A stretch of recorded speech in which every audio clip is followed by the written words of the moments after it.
Greetings, humans. You have entered the command zone, your destination for all aspects of Elder Dragon Highlander. Enjoy your stay. I wanna rock and roll all night and party every day. I wanna rock and roll all night and party every day. I just realized I don't know any other words besides those words to that song. That's the only one you're going to be singing if you're ever in public at a bar or whatever it is, or the party. And everyone else is just like, the rest of the song until the chorus. That's how it goes. Same with all the other, the big pop songs that we... The ones that you play at like the ball game or whatever. Yeah. Everybody only knows the chorus. Anyway, how's it going? What's up, everyone? We got a long episode ahead, so let's jump into it. You're watching / listening to the Command Zone podcast. I'm your host, Jimmy Wong. How's it? It's Josh Lee Kwai. Zendikar has risen, Jimmy. The Hedrons are rotating. And we got to get reviewing. So we're going to cover the mechanics, cycles, and top cards from each color in the set with some ideas where we could take them either as a part of a deck or a synergy, whatever it is. And of course, these are not the new commanders from the set. In fact, we already did those, referred to our last episode for all of that. Yeah, we reviewed all the new commanders. This is going to be all the cards that go in the 99. There's a lot to go through here, but before we get started... You're going to want to get your hands on these cards, which means you need to get out there and buy some booster boxes of Zendikar Rising. There's collector's boosters. Yeah, collector's boosters. There's whatever. There's all kinds. Precons? Yeah, there's all kinds of different like booster packs. I have no idea what's in each of them. You should probably get like 10 of each or something and crack those open. You'll probably get what you want. There's we've got like showcase or full art. Yeah. Planeswalkers in front of us. I don't know what packs these come in. There are the expeditions, there are specific box toppers. There's a whole lot of stuff because you may not just want to buy the seal product, you also want to get the singles as well. You probably should do that. It's more efficient. Yeah. And you know where to go if you're going to buy all that stuff. It's cardkingdom.com/commandzone. Yep. You use that affiliate link when you order your Magic product, singles, anything at all. You can buy that stuff anyway. Just use our affiliate link. When you do, you really are supporting this show. Extra Turns, which just came out earlier this week. Game Nights, which, spoiler alert, is coming out next week. We've got a lot of content coming out. People who support our content by using our sponsors are one of the key reasons we're able to do all that. Yeah, another cool part about all of these cards is that we're going to be mentioning a lot of singles today, and oftentimes when sets like this come out with mechanics like Landfall, certain cards are inevitably going to go up. So get on it quickly. Go to cardkingdom.com/commandzone, and when you do get that Crucible of Worlds or that Raymond Excavator. Scape Shift. Oh my gosh. Yeah, thank goodness they reprinted it, by the way. Stick it into a sleeve. Not any sleeve, but the UltraPro Hyper Eclipse sleeves are the best. Hyper Eclipse? Pro Gloss sleeves. Pro Gloss, yeah. I was like... Hyper Super Ultra Max Eclipse sleeves. No kidding, though. They recently came out with Pro Gloss before they were matte, which I personally like, but the Pro Gloss really let your foils and stuff shine through, and they have that shuffle feel of the Eclipse sleeve, so they're fantastic. Like butter. Yeah. They also make awesome deck boxes, play mats. They have the relic tokens, everything you need. They have fancy dice. Oh, yeah. If you want your battlefield to look sweet, UltraPro, they're the best at helping make you do that. Yeah. Words or something. Man, we're in big trouble because we got like 2 hours ahead of us, and I already can't speak. The good words for later. Okay, the final way to support the show is directly at patreon.com/commandzone. Our patrons get to talk to us on Discord at select tiers, as well as watch Game Nights, Extra Turns, and that kind of content early, a day early, without any of the ads. So if you want to check that out and support the show directly, please do so. Another thing is we call out a lucky patron every episode. So this episode is dedicated to Nat Thompson. Nat, you rock. Okay. And finally, it's winding down the Kickstarter for our Epic Play playmat. We've mentioned it on every episode, so we won't go in deep here. Jesper Icing, sweet art. You're looking at it right now if you're on YouTube. There's like a week left or something, maybe a week and a half left on that Kickstarter campaign. We're never making the playmat again. You know the spiel. Just go to the Kickstarter. The link is in the show notes. Yep. And of course, for those asking, we collect all of your information, like your address and all that, after it has finished. So just get there, donate, get in there, and get this playmat before it sells out forever. All right, we got 6 pages of outline, so here we go. Yeah. Zendikar Rising set review. We always start with the new/returning mechanics, and I want to rock and roll all night and party every day. Yep. So the party mechanic is the first new mechanic we're going to speak about here. It's very simple. It rewards you for having party members, party in quotes, on the battlefield under your control. And party, there are certain tribes that count towards your party. It's cleric, rogue, warrior, and wizard. That's if you have all 4 of those, then you have a full party. Yep. And of course, leading up to D&D, Dungeons and Dragons in 2021 is going to have this awesome collaboration with Magic called Forgotten Realms. So it's cool that they're maybe hinting towards what's happening there, because this is an adventuring party. You got a wizard, as well as a healer, a rogue, and a warrior. That's like a classic WoW dungeon raid, whatever you want to call it. they're clearly leading up to that set next year, like second half of next year, I think. Yeah. That's going to be D&D themed. And Forgotten Realms is like a storyline or a certain area of Dungeons and Dragons. Yeah. The one with the Dark Elves and stuff. I read all the books. Anyway, the party mechanic works sort of in a couple different ways. Sometimes it cares about how many party members you currently have, so you don't have to have a full party. If you have a warrior and a cleric, then it'll say when this creature enters the battlefield, give a creature +1/+1 for each party member you've got. So if you had a warrior already and that's a cleric, you can give something +2/+2. Then some have abilities that say, if you have a full party, do this. Yep. So that it's sort of a switch that gets flicked. It's either on or off, and if it's on, or if you have a full party, it's on, and if it's not, it's off. That's like Nimble Trap Finder is a good example of that. Yeah. Okay. But we'll talk about all the cards with party on them and when we read it. But that's really the only new mechanic in the set. The returning mechanics are Kicker, which is very much a Zendikar type effect, which is basically you can pay an extra amount of mana for a spell to get an extra bonus effect. And currently there are a couple of Kicker tribal commanders, including one that we talked about last week. But there's Halar the Fire Fletcher, who is Gruul, and then there's Verazal the Split Current, which is a new Zendikar Rising card that is Simic. So Kicker we'll also talk about when we get around to it. Basically, you're just paying an additional cost if you want to. Right. Kicker tribal decks. We're not going to talk about every Kicker card, but you should consider them if you are building. There's a lot more new Kicker cards in this set, yeah. All right. The biggest mechanic always when we go to the plane of Zendikar is Landfall, and this is just a very simple ability as far as it triggers when a land enters the battlefield under your control. So there's a lot of landfall cards in this set, and similar to how we did the best new commanders episode that we just did previously, we don't want to go through the landfall staples for every time this comes up because it's going to come up so many times in this episode. So we're just going to go through them here really quick. So in the future, we'll be like, and all those landfall staples are good with this card too. This is what we're talking about. So there are lands that fetch.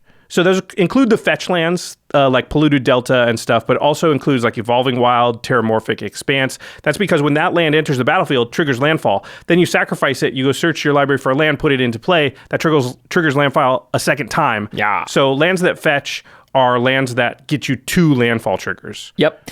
There's also bounce lands, so lands that come into the battlefield that are going to return a land to your hand. This doesn't get you an additional landfall trigger, but it will let you play a land guaranteed the next turn. In some decks, they're considered card advantage because you kind of get 2 out of 1, but those bounce lands usually come into play tapped, like Simic Growth Chamber or Boros Garrison. Yep. Then there are lands that are cards that allow you to play lands from your graveyard.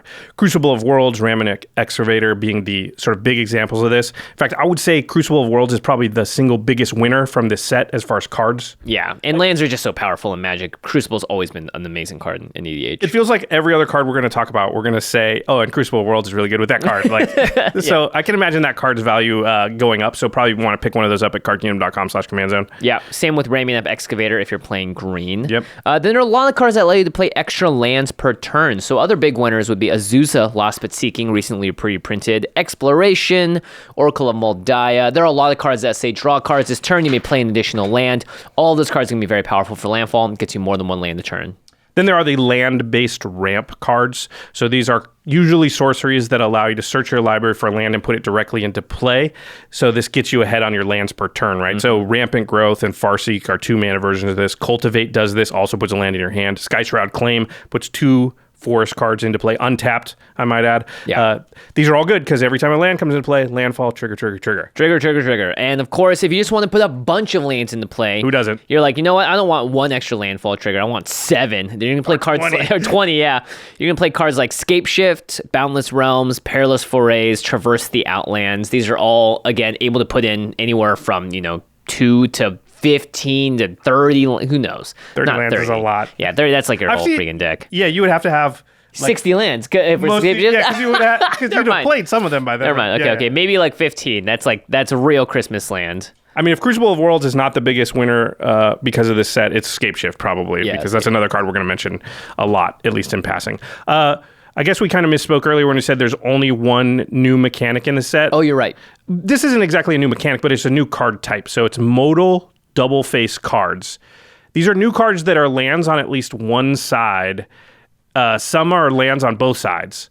And you choose when you play the card which side you're playing. So you can say, oh, I'm playing this as a land. Or you can say, oh, I'm going to tap mana and cast the spell side of this card. Yep. These are complicated. These are complicated. Not as complicated as Mutate, but there's a lot of corner cases. So we've decided, for two reasons, that we're going to do a separate video about the modal double face cards to explain the rules in the corner cases, and then actually review them in that same episode. Go through the ones we think are going to be good in Commander. Spoiler alert: there's a lot I think that are going to be playable in Commander. Yeah, very much so. So what we didn't want to do was have a 3-hour long set review. Save our voices. So and also I think it's easier for people to digest. Oh, I just want to learn about this. Yeah, as opposed exactly. to dig through an episode. Yeah, and the rules do get a little complicated as we started to dive deep on it, and that's why we were like, okay, we don't want to cover all that. It'll just bog down this set review. So those are going to be covered in probably the next video. Look for that soon. Okay, now we can dive into the actual set review part here, because that's all the new mechanics. We always like to start with the new Planeswalkers. PWERS. The first is Jace Mirror Mage, which is a very interesting card because it's the first time a Planeswalker has the kicker mechanic on it.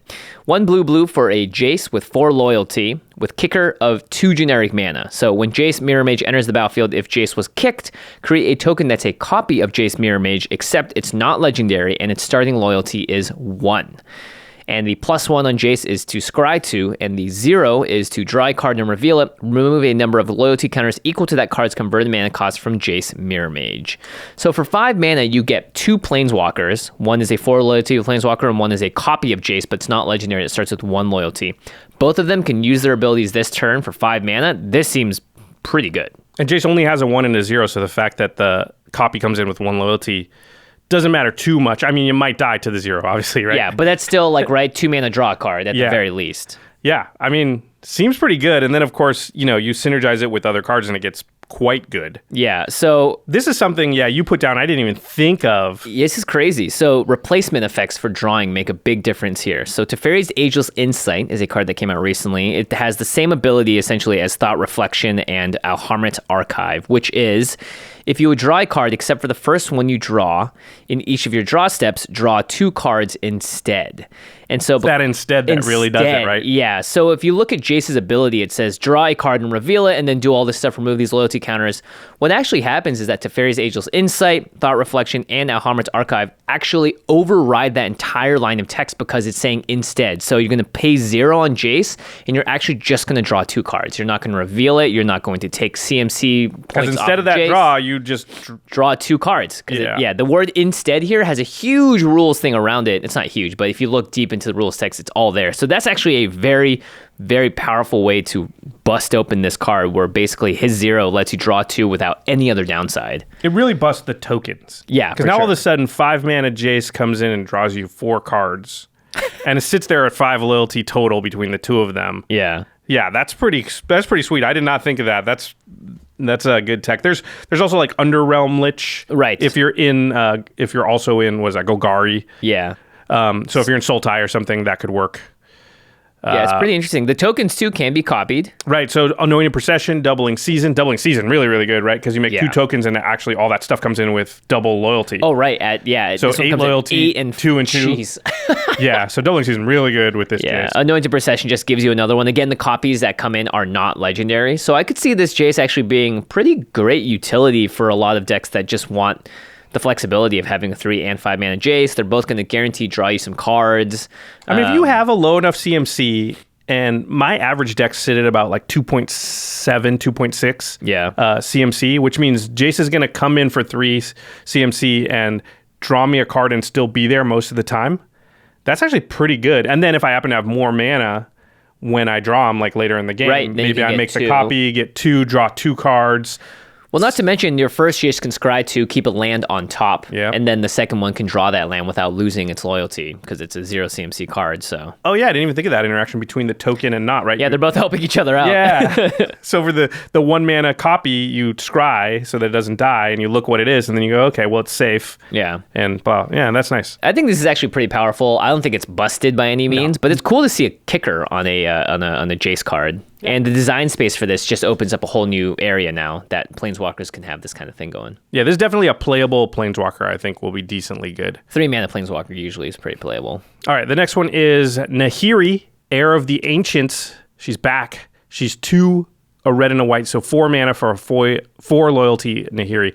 She has 3 abilities. +1, create a 1/1 white core warrior creature token. You may attach an equipment you control to it. Oh. So you make a 1/1 and you can skip the equip cost on something. Squip cost. All right, -2, you look at the top 6 cards of your library. You may reveal a warrior or equipment card from among them and put it into your hand. Okay. Put the rest on the bottom of your library in a random order. So -2 is maybe draw a card. And then -3 is Nahiri deals damage to target creature or planeswalker equal to twice the number of equipment you control. She +1 is fun. Yeah, make a 1/1, but like 4 mana, make a 1/1, skip the equip cost on something. Like, it's fine, but it's not great. The -2, I think, is actually like why does it have to be warrior? Yeah. Creature. Why couldn't it just be creature? Yeah, it's interesting. I think they went a little harder on the party idea here. Because she's also making warriors when she comes in. I think in general, like, this is technically red-white card draw. It's not great, though, because it's so specific. And you wrote down here, equipment decks don't really run that much equipment. Yeah, that's the thing is, like, I just built an equipment deck for game nights, right? We talked about last episode, the Akiri deck, and that was one of the struggles when building the deck is you want a lot of equipment, but if you put too many in the deck, what happens is you draw a lot of equipment and nothing to put equipment onto. So you need a lot of creatures. So you end up like 9 equipment, 10 equipment. I don't think there's many decks that have like 20 equipment in them. That's just not generally going to be good. Maybe SRAM or something like that, mono white. But so her chance to hit equipment's pretty low. That's like 1 in 10 cards, right? And then warriors? So what you have to be warrior tribal? I think it would have been just totally fine if it said creature and equipment, and it would be quite a bit better because then your hit rate would be like 40%, right? Yeah. Now your hit rate's going to be like what?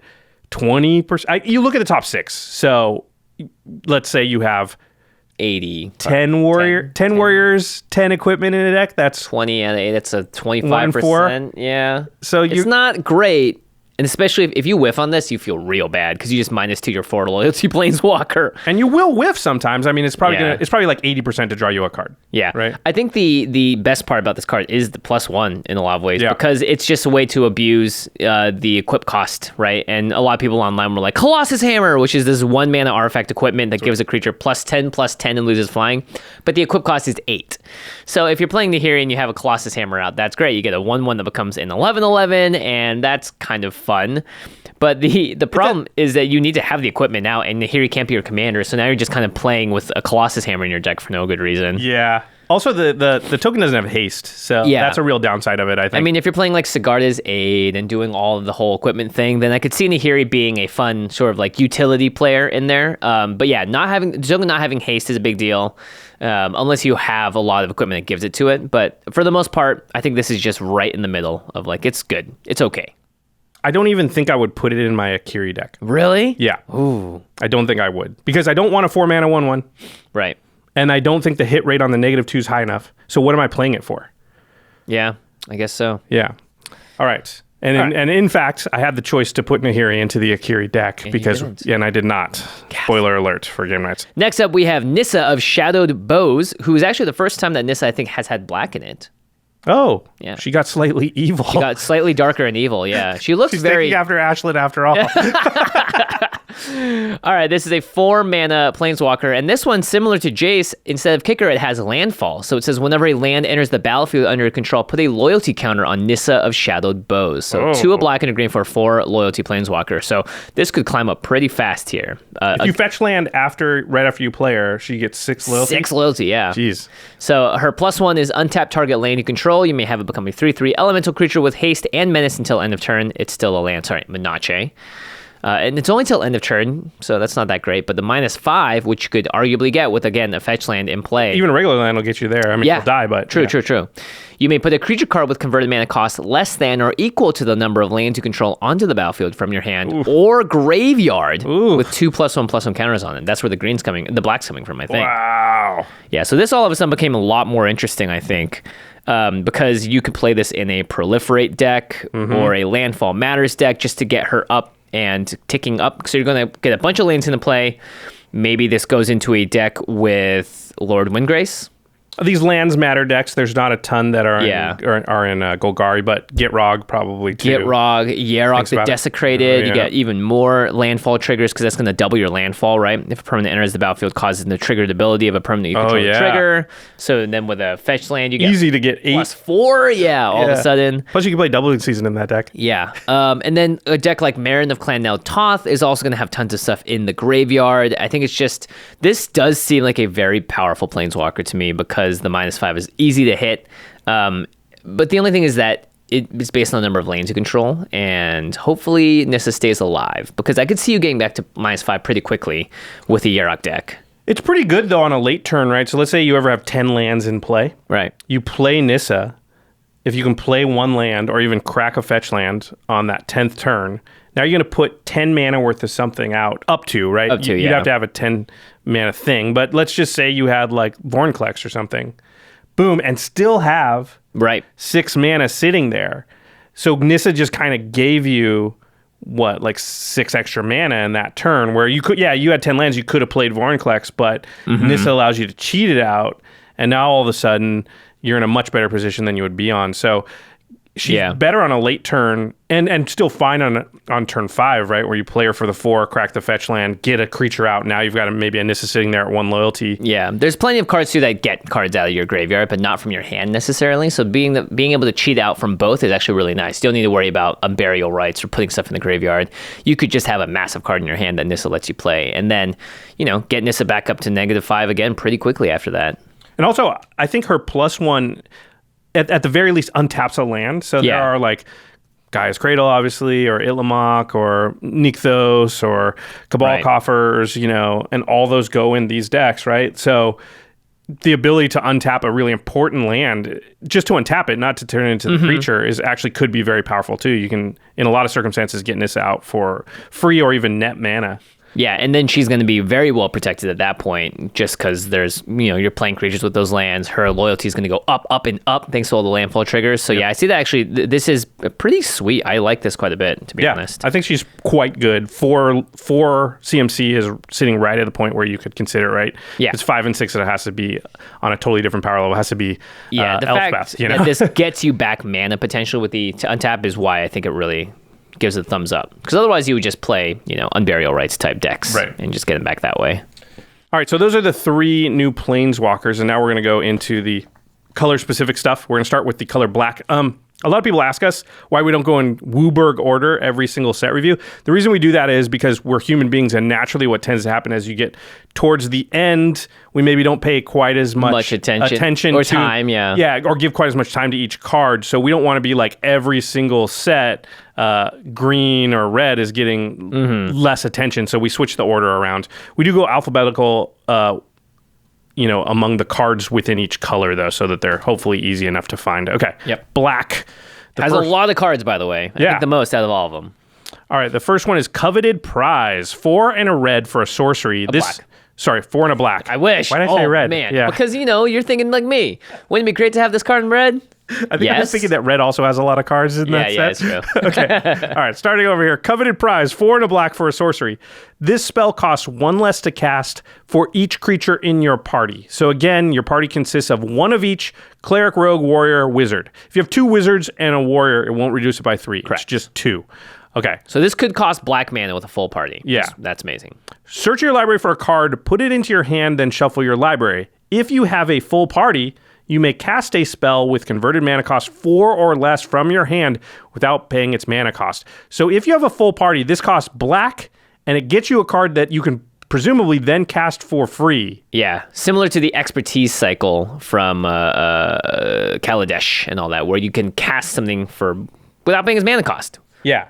And even then, like, let's just say you have, you know, your commander's a warrior or whatever, and you have one other, and this just costs 3 mana to tutor for a card. It's already better than Diabolic Tutor. Beseech the Queen level good, right? Which is a good any card. Yeah, has no restriction here. And you don't have to go get 4 CMC or less, right? You don't have to cast it for free. Yeah. And in most cases, you won't have a full party and won't be able to cast it for free anyway, so you might as well just get, you know, whatever you would tutor for with Demonic Tutor. Yeah, and hopefully you have something in your hand, like a Vidalcan Orrery. It gets cast. Hopefully you do have that. Yeah. This, I think, it's a pretty good tutor. The fact that it is a tutor is a big deal. And the full party thing, I don't think is going to be too relevant unless you're building your deck around it.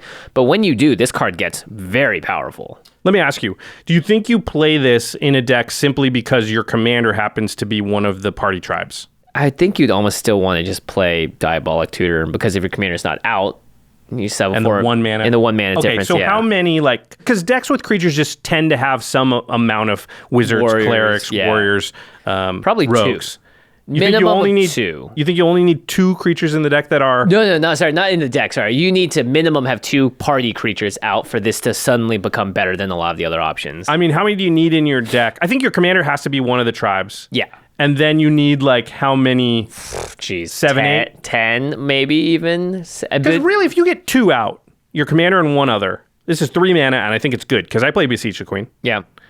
So I think you only need, like, 7 or 8 in some combination that isn't the same as your commander, right? If your commander's a warrior, then you need cleric, rogue, wizards. You need like 7 or 8 total of those. And if you look, wizards is by far the most popular tribe. A lot of decks just always incidentally just have wizards in them. Cleric, rogues, a little bit harder to go by unless you're in black, cleric is fairly common. Yeah. I would just worry that you're now putting in, right, like it's like one really cool card and how much of your deck is going to be affected just to affect that one card. I mean, I don't think I would put in those cards so that I could play this. I would look at my deck and say, oh, I already have this amount of the party tribes. Yeah. 7 or more, and my commander happens to be a warrior or whatever, or rogue. Sure. And then I would think about playing it. But yeah, otherwise, I think you're right. Just play Beseech the Queen or Diabolic Tutor. Yeah. Okay. Moving on to Demon's Disciple, 2 in the black for a creature human cleric. Cleric. It's a 3/1. When Demon's Disciple enters the battlefield, each player sacrifices a creature or planeswalker. So we've seen this type of card very, very often before. It is similar to Plaguecrafter. It's similar to Merciless Executioner and Fleshbag Marauder, except for Plaguecrafter and Demon's Disciple allow people to sacrifice planeswalkers. Yeah, this is the type of, I mean, all 3 of those other cards you mentioned, we see them all the time. Yep. So now there's a 4th one of those. I think we've got enough of those now. We don't need to keep making those. Those cards are annoying. Yeah, not to mention Plaguecrafter is just better unless you're caring about the cleric part of it, because Plaguecrafter, if anyone that can't do it has to discard a card. Yeah. So this is, But I think there's a lot of decks that would just be like, well, I take a 4th one of those? Yes, I will. Yeah. Because a lot of times somebody gets a Fleshbag Marauder out and just murders the whole table because they just reanimate it like 6 times. Yeah. And they're like, nobody else has creatures. Yep. All right. The next one's a big one. It's color pie breaking big, right? Does this signify a change in philosophy from Wizards? It kind of feels like it does. And there's a couple cards in this set that do this, but none more blatantly than this one. On a common, nonetheless. It's called Feed the Swarm. Are we the swarm? I mean, I'm always hungry, so feed me. All right, it's 1 in the black for a sorcery. Destroy target creature or enchantment an opponent controls. Whoa. I had to read that 3 times when I saw the card to make sure I wasn't missing a word or something, because that's not right. It's a black sorcery that says destroy target creature or enchantment and opponent controls. It also says you lose life equal to that permanent's converted mana cost. Not a big deal when black is finally able to remove enchantments. Just straight up sorcery. Straight removal. It's also 2 mana. It's not like they made it like 4 mana or something. Like, and it kills a creature too. Yeah, so it's like even better, right? It's not narrow. This is just an automatic include in any mono black deck. Almost Rakdos decks. I have like 4 Rakdos decks now, and I'm like super excited because this like red also only has like Chaos Warp. Yeah. So all of a sudden, just having a way to get, because constantly when you play mono black and Rakdos and stuff, you're like, I can never kill the Doubling Season or the Aura Shards. Yeah. Like I can never kill it. So I hope somebody does. Blood Moon. Sorry. Yeah. I hope somebody takes care of it. Please take care of it. I can never, I have no way in my, it's not that I don't even have it in my deck. The colors just literally don't do that. Yeah. I'm pretty excited about this. I'm excited too. It blows up enchantments. Again, there's not enough to be said about that. The fact that it does that or creatures, who cares about the life loss from the CMC? I'm just going to see I'm going to put this in a lot of decks. Even my Marchesa deck, because it has blue, it's Grixis, right? That doesn't have great enchantment removal there either. So I think this is also a good way out of a couple of problem cards that we hear a lot of grumbling about. Song of the Dryads and Imprisoned in the Moon are both cards that turn people's commanders into lands. Yeah, and you can't even sacrifice them. Right, if you don't have a sack outlet available at the time they go to target it, you can be stuck with your commander basically out of commission for the whole game, especially if you're in mono black, mono red. Yeah. You know, certain colors just don't have the ability to get rid of the enchantment, which means their creature's just a land now, their commander usually. And if you don't draw your strip mine or have one in the deck, then you can be totally hosed and just your deck doesn't work. So giving black the ability to deal with those, I think, is a good thing. I just find it so surprising this is in the main set and not like a Commander Precon or Commander Legends. It's great though, because it feels like it's for Commander. I'm glad though, because if they did that, then the card's very, very expensive. Whereas now it's a 2-mana common sorcery in a mass printed set. Perfect. So it's going to be a quarter. Yeah. This card will probably be a lot more expensive than that in a couple of years though. So grab cardkingdom.com/commandzone. Yeah, exactly. All right, moving on to Lithoform Blight. 1 in the black for an enchantment aura, enchant land. When Lithoform Blight enters the battlefield, draw a card. I love that. And enchanted land loses all land types and abilities and has tap, add a colorless, and tap, pay 1 life, add 1 mana of any color. So this becomes a City of Brass, but with a colorless. Basically, you can destroy a Gaia's Cradle with this. You can destroy an Itlimoc that's been flipped. And you get to draw a card when it comes in too, so it's a cantrip. Yeah, so it doesn't cost you the card, and that's good because it doesn't actually get rid of one of their cards, right? It turns a Cabal Coffers into just like a worse land. It's still a good land, right? Because I'd rather have a City of Brass than I would just a basic land. Right. And this is better than that because it can tap for the colorless mana for no life, and which you can use often, or pay 1 life only if you want the colored mana. But the fact that you draw a card when you cast it means that doesn't feel so bad that you left them with something that's still usable. Because presumably you got rid of something that was really, really bad. Cabal Coffers, Gaia's Cradle, Itlimoc, like you said, Crypt of Agadim, all this crazy stuff that, Maze of Ith, Glacial Chasm. Glacial Chasm's big, yeah. I mean, the nice thing is that it's not the land destruction feel bads, and you get a draw card when it comes in. So you're not losing a card playing this. It's pretty cheap at 2 mana. Honestly, I wouldn't be surprised if this makes its way into CEDH decks. This just seems, for a mono black type thing, like it just seems like a great way to get. It's kind of like Sinkhole, but without having to destroy the land. You get a cantrip off it. If you're Storm, maybe, if you care about this sort of thing. I don't know. Maybe. Yeah, I don't think CEDH, just because they don't tend to like cards that I guess they'll just play Strip Mine instead, right? Yeah, exactly. Wasteland Strip Mine. That's how they're going to get rid of lands. But I think also the good upside of this is, worst case scenario, you've got it, and there's nothing much going on out there that you want to destroy. And that's kind of can be the downside of land destruction cards in general, which is like, I mean, I could get rid of a volcanic island, but do I care that much? There's no Gaia's Cradle out there. Yeah. You can play this on one of your own lands, fix your mana. Card, fix your mana. Yeah. And it's not the worst thing ever because it cantrips. So I think this is a playable card in certain decks and certain metas. Like if you're playing against people who are playing Cabal Coffers and Gaia's Cradles a lot, then this becomes a lot better. Yeah, and then if they're playing Cabal Coffers, that means they're probably pretty much mono black, which means then they're not really gaining much out of the color fixing either. Right. Okay. All right, let's talk about the next one. Marauding BLIGHT-PRIEST, 2 and a black for a 3/2 vampire cleric. Whenever you gain life, each opponent loses 1 life. Oh, so in individual cases of life gain. So it wouldn't be like gain 10 life, opponents lose 10 life. You'd have to gain life, 10 life, 1 life each at a time for the trigger like that. But we've seen more and more of this. Veto came out recently. Yep. And we've got Vizkopa Guildmage, obviously Sanguine Bond. Sanguine Bond, yeah. So they haven't done sort of reprinted the Exquisite Blood ability, right? Yes, which is whenever an opponent loses life, you gain that much life, which would instantly go infinite with this sort of card. Yeah.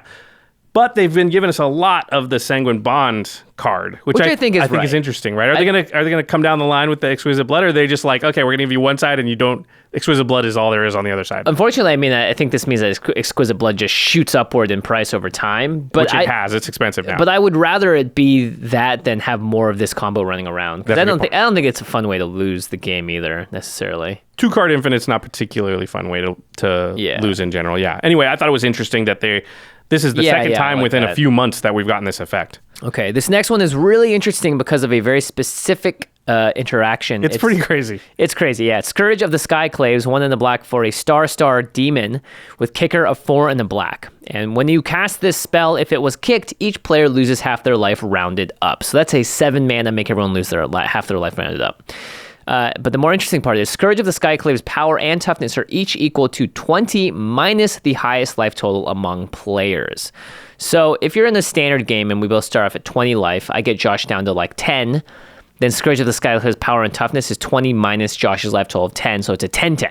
Well, it's the highest life total among players, so we both have to be at 10 or below. Yeah. Now, if I am playing in Commander and our life totals are 40, then all of a sudden Scourge of the Skyclave's life total, it doesn't stop at 0. Yeah. It actually goes to negative. So if the highest life total was 40, then it would be negative 20, negative 20. So thanks to... So this card's, first of all, on its face, not very good. Yeah. Because of the way life totals work in Commander, it's very often to just be a card that, like, you cast it and it immediately dies. Maybe if you want to set everybody's life total to, like, half of what it was, there's just better ways to do that than 7 mana instantly dies. But yes, there is a specific interaction with it having negative power that matters. So a shout out to Chai Style Gaming on Twitter. So...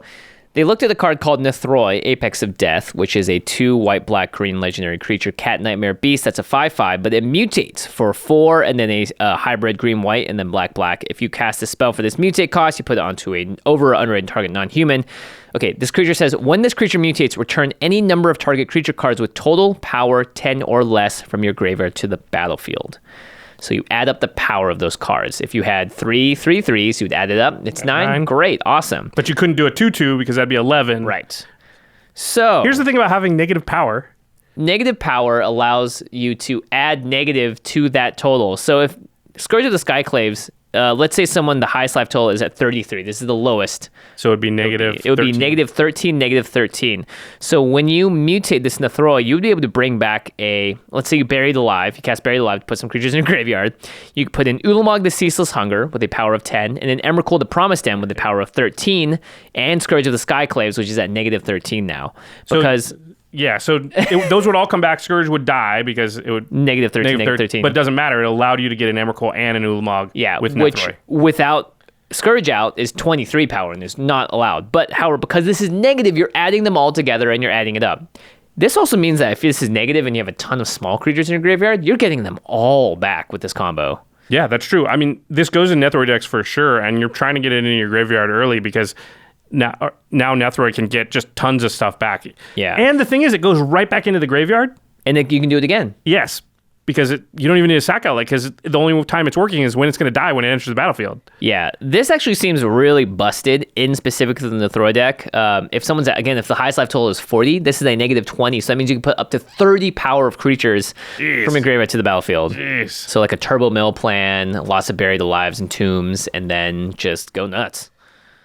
I will say, though, it's good for like middle school age kids to like have to calculate how negative works, like adding a negative. I was just going through this with my nephew because he's about that age and he's doing all these math problems with like, okay, -4 plus this, what's that equal? Funny. Boom. See? Magic. It's good for teaching kids. All right. The next card is Shadow's Verdict. 3 black for a sorcery. Exile all creatures and planeswalkers with converted mana cost 3 or less from the battlefield, and all creature and planeswalker cards with converted mana cost 3 or less from all graveyards. So this thing just does not like 3 CMC or less creatures and planeswalkers. It's just like, I don't care where they are. Yeah, they're in gone. the graveyard or the battlefield, exile them. This is really good against now your under 3 CMC decks, right? Ooh, boy. This is also very good against the Time deck because Time is trying to get permanence with CMC 3 or less from your graveyard to the battlefield. Again, this only hits creatures and planeswalkers, but this should do a decent amount of job of getting, especially as the meta starts to trend downwards in terms of CMC. This does seem like it's going to be a decent spell, especially if you're playing 4 CMC stuff. How much work does this do against Jesper's Hate Bear deck? Because those are all 2 and 3 CMC? Yeah, wrecked. Although if Gadget's out, you can't cast it. So. Yeah. Oops. Rough. But yeah, again, like just good against Hate Bear decks. Shirei, Soul's Caretaker, or Shizo's Caretaker is one all 1 drops. Power 1 or less, so typically they're pretty small. So I think this is going to be interesting. You'll see specific play. But again, if your deck isn't really abusing the ability, you're better off probably with just a regular board wipe. Yeah. But if there's a lot of graveyard stuff going on, shenanigans, maybe consider it. If you just look at your deck and it just naturally has mostly 4 CMC creatures and planeswalkers, then maybe you think about playing that. Yeah. Because it's just not going to hit your stuff. Yeah. There's also Retribution of the Meek, which is a similar board wipe, but does the other, other way around. Yeah, the other way around. Yeah. So there are ways to build around it. Okay, moving on to SKYCLAVE Shade. This is 1 black for a Shade. That's a 3/1 with a kicker of 2 in the black. This creature can't block, and if it was kicked, it enters the battlefield 2+1/+1 counters on it. However, the most important part, landfall. Whenever a land enters the battlefield under your control, if SKYCLAVE Shade is in your graveyard and it's your turn, you may cast it from your graveyard this turn. So this is just a very similar card to Scrap Heap Scrounger and Bloodghast.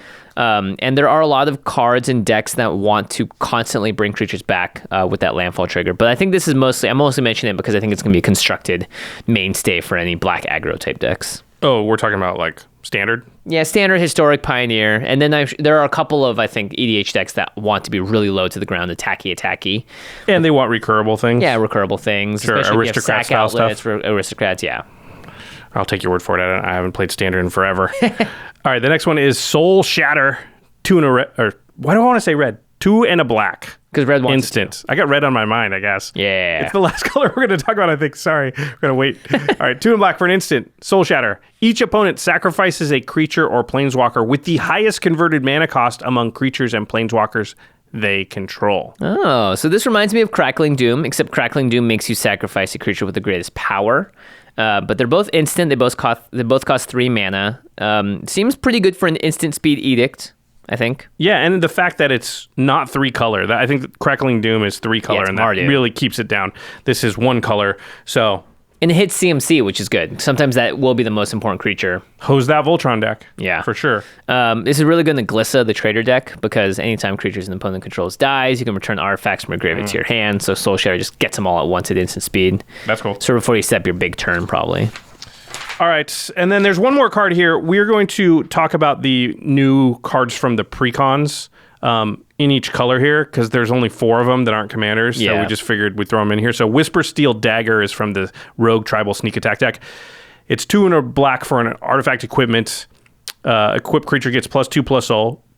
And then its equip cost is 3, and it says whenever equipped creature deals combat damage to a player, you may cast a creature spell from that player's graveyard this turn, and you may spend mana as though it were mana of any color to cast that spell. So you still have to pay the mana, but if I hit Jimmy with it, and he's got a juicy creature in his graveyard, I can cast that creature and use mana as though it were mana of any color. Yeah. Not bad. The equip cost is a little high, though. We talked about this in our Rogue upgrade deck as well. It's not, I think, impactful enough to run it because, again, you have to have it deal combat damage, and there's a lot of hoops to jump through. It doesn't give any toughness boost either, so it doesn't help you actually deal combat damage. Right. Because toughness would allow you to attack into, like, bigger stuff. And they're not, and they're like, oh, can't even trade with it. So, yeah. But, yeah, I don't like it. I think if it was, what if its equip cost was 2? Would it be good? I think it's better. Again, like having to deal combat damage means you got to stick it on the flyer, an unblockable creature. And if your deck isn't trying to do that, you're not running this card. Yeah.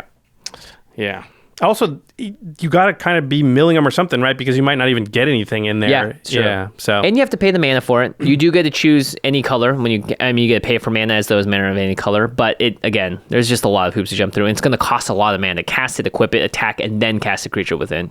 Yeah, that's a lot. Okay. Yeah, that's true, actually. On the turn you play it and equip it, that's 6 mana. You're not casting anything else that turn, right? Yeah, and you have to wait next turn. Everyone can see it coming. It's not the ideal I changed my mind. situation. It's just bad. It's just bad. I don't see a play sequence where I like it. Yeah. Okay. Well, let's talk here about black and how it fared overall. That's all the black cards we're going to talk about. Remember, we are not talking about the modal double face cards. So yes, those sort of factor into how each color did. But for this group of cards, which were a lot, what is that, 10 cards we just talked about? Yep.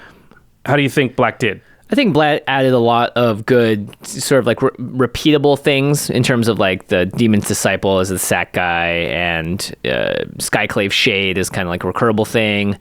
I think black did all right, mostly because of Feed the Swarm.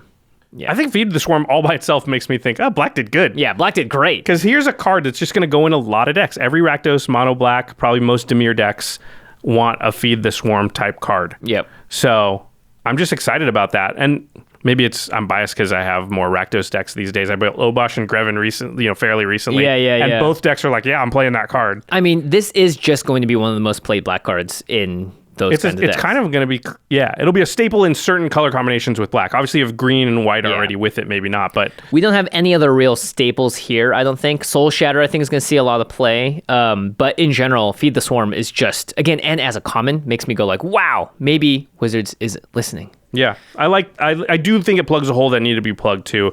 I don't think they need to create a lot of staples for most of the colors. White still needs some, obviously, and red. Yeah. I don't think that, This is the type of card I think was needed in the format. Kind of like how Chaos Warp is a needed card. So I like it. Yeah. Good job, Feed the Swarm. You single-handedly carried the whole team. Good job, everybody on R&D. Okay. Let's go to white. Yeah. And now see if we start complaining about everybody at R&D. Yeah, no, right. Well, red's next, so. Okay, Angel of Destiny is 3 white for a creature angel cleric, 2/6 with flying and double strike. Whenever a creature you control deals combat damage to a player, you and that player each gain that much life. So it's not lifelink, it's slightly different. At the beginning of your end step, if you have at least 15 more life than your starting total, each player Angel of Destiny attacked this turn loses the game. Oh, so you don't care if they gain the life. You're just hoping that pushes you above 55. 55, and then they're going to lose the game after the Angel of Destiny attacked them. However, so some interesting things here. It doesn't have to deal combat damage. It doesn't have to deal combat damage, just attack. And it's a 2/6 with flying and double strike, so it's very hard, I think, to block. Yep. And it's only going to give that lifelink clause when a creature of yours deals combat damage to a player. So you can attack them and not have to deal any combat damage, but be at 55. Right. And it's whenever a creature you control deals combat damage to a player, you and that player each gain that much life. So it's all your creatures.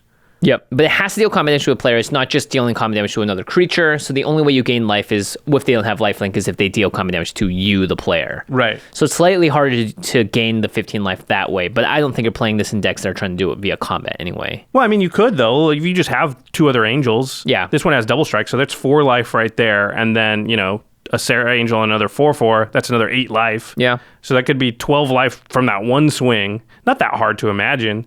And then, but at the beginning of your end step, if you have at least 15 life more than your starting life total, each player Angel of Destiny attacked this turn loses the game. So the other creatures that attacked don't cause them to lose the game. Only the one that Angel of Destiny hit. Or, attacked, didn't hit. Very confusing because some of it's combat damage, some of it's not. Yeah. And some of it's tied to Angel of Destiny, some of it's not. Yeah. There's got to be ways, though, to Misa win out of nowhere with this thing, right? Yeah, I mean, some people were talking about Helm of the Host, so you make multiple copies of Angel of Destiny. That way you can swing out multiple players and just win the whole game in one fell swoop. That's interesting. That seems like Magical Christmas Land, but sure. Yeah, right. There's also, just in sort of the life gain attacky decks, Tainted Remedy, which is 2 in the black for an enchantment. If an opponent would gain life, that player loses that much life instead. So you don't even care about the second part of it, right? Now, all of your creatures deal combat damage, makes them lose that much life instead, and you're gaining it. So it just kind of negates Angel of Destiny's That's text. really good, yeah, because now all of a sudden it can't hurt you at all. Period. Yeah. Even if you don't win the game, let's say you're at 20 life, doesn't matter. They're not gaining life when you attack them with this card. Yeah, that's interesting. Lyra Dawnbringer has, just gives... Just a massive Angel lifelink, yeah. That's going to gain double life, actually, because it's going to give Angel of Destiny lifelink, and it's going to have this trigger on it as well. That's pretty cool. Yeah. Oh, anything that gives lifelink to Angel of Destiny is good because it's double lifelink. Yeah. And it has double strike, so it's... Give it Spirit Link and give it triple lifelink. Yeah, there you go. Actually, that could be a whole deck, lifelink.deck. How many different lifelinks can I give this thing? Lycia Sanguine Tribute is a Mardu commander that costs 1 less for each 1 life you gain this turn, and then you can pay 5 life to put counters on it. So I think there's a lot of interesting ways to go about playing the Angel of Destiny. In general, this seems like a pretty interesting card. I think you want to play it in decks that can do extra combat steps. Yep. Alessia, Who Smiles at Death, gets this back notably because it's at 2 power. Oh, interesting. Yeah, so I think there's a lot of fun stuff to do here. Yeah, I was saying things like Mirage Mirror and Rite of Replication because it's not a legendary creature, even though it kind of reads like it is. So Mirage Mirror, now you have 2 of them, attack, gain double life twice, kill 2 players because you hit 2 different players maybe. Yeah. We, there was a little bit of talk online, I believe Eric Landis started this about Blade of Selves and how it works with Angel of Destiny. Right. So Blade of Selves, when you have it equipped and you attack, it has Myriad. So what happens is you create tokens that are a copy of the creature that's tapped and attacking that player. a new player. So right. So if you equipped Blade of Selves to Angel of Destiny, attack Jimmy, it would create a token of Angel of Destiny for your other two opponents and attack them with it. And the question was, how does everything work from that point? And the important point is that, and I think this is right, that because you didn't declare them as attackers, they enter tapped and attacking. Yes. They aren't considered having had attacked. Yes, exactly. So you can't win the game against those two players that the tokens attacked with Angel's second paragraph of text here. You can only win the game with the person you attacked with the original Angel of Destiny. It's similar to like Kalia and being like, oh, do I get the extra combat attack from Aurelia when she comes in? It's like, no, because it came in tapped and attacking or You never whatever. declared it as an attacker. I think Blade of Selves also exiles the tokens at end of combat. Not sure if this trigger stays around and is still seen at the end of the turn or not. That's a really good point. So who knows? It would still give you like double lifelink though from the first part. Yeah, because so they're all going to add on to each other, right? This whenever a creature you control deals combat damage, you gain that much life. That actually stacks. Yeah. Right? So if you had three of them, every time a creature dealt combat damage, you would gain triple the amount of life. Dealt. Yeah. Interesting. So interesting. All right, let's talk about the next card. This one's pretty good. Archon of Emeria, 2 and a white, so 3 mana for a 2/3 flying Archon. Each player can't cast more than one spell each turn. Well, Jesper already likes this card. Rule of Law, the card. And then it says, non-basic lands your opponents control enter the battlefield tapped. Like Thalia, Heretic Cathar. Oh, this is just molasses, the card. Yeah, this is it's a 2/3 for 3 mana that does 2 cards stapled onto one of them. This seems like a Hate Bearer, great card in the Hate Bearer decks. In a Gaddock Teague deck. Yep. In a Heliod Sun Crown deck, which is just nasty because you just... This is just like you're telling your opponents, I'm forcing you to play fair. Yes. Because, your awesome land is not going to come into play and be used right away. Also, you can only cast one spell, so you can't, go off. Yeah. This is a very powerful card. I know it's the type of card that frustrates a lot of people, but you can't deny that it's very powerful. And what it's doing is it's forcing other players to sort of play in a fair manner. Yeah. Someone online found that Possibility Storms works really well with this Rule of Law because it's an enchantment for 3 red. Whenever a player casts a spell from her hand, that player exiles it, and then they exile cards from the top of their library until they exile a card that shares a card type with it. That player may cast that card. However, Rule of Law, Archon says you can only cast 1 spell a turn. So you just basically lock them out and you mill them at the same time. That's brutal. I mean, all the combos that work with Rule of Law in that way also work here, Yeah. Okay, good card. I dig it. Yeah. All right, the next one is also a good card. Oh, you should read this one. Okay. It is Felidar Retreat, 3 and a white for an enchantment. It has landfall. Whenever a land enters the battlefield under your control, you choose one. So there's 2 options. Create a 2/2 white cat beast creature token. Okay. So landfall, create a 2/2. Or your other option is put a 1/1 counter on each creature you control. Those creatures gain vigilance until end of turn. Whoa. This is... I like this card a lot because it's super self-contained to the same strategy, right? Yeah, tokens plus pumping all my tokens. Those things work together really well. Mm-hmm. So I like this card. I really like it, and I've had it in play a couple times now, and I like it even more. My only sadness is that this is the only one of the retreat cycle in this. I thought if they're going to do retreats, they're going to be a retreat for every single color. This is the only one for white. Yeah, because before we had retreat to Hagra and retreat to Kazandu and all that stuff, and interestingly, we don't have all of them here. I think this card is just really powerful. You play it in a Karametra God of Harvest deck because you're always trying to cast creatures and find forests and plains and put them onto the battlefield, so you can put +1/+1 counters on everything. Arabo, Roar of the World, because you're making cats. They're all going to be huge. Rin and Seri, more cats.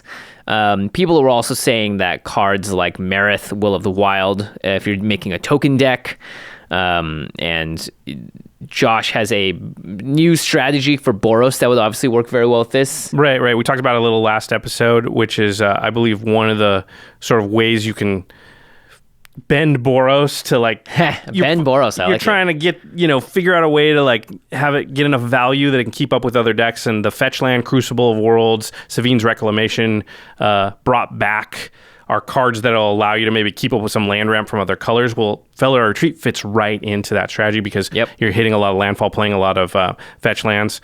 I mean, I put this in my Akiri deck.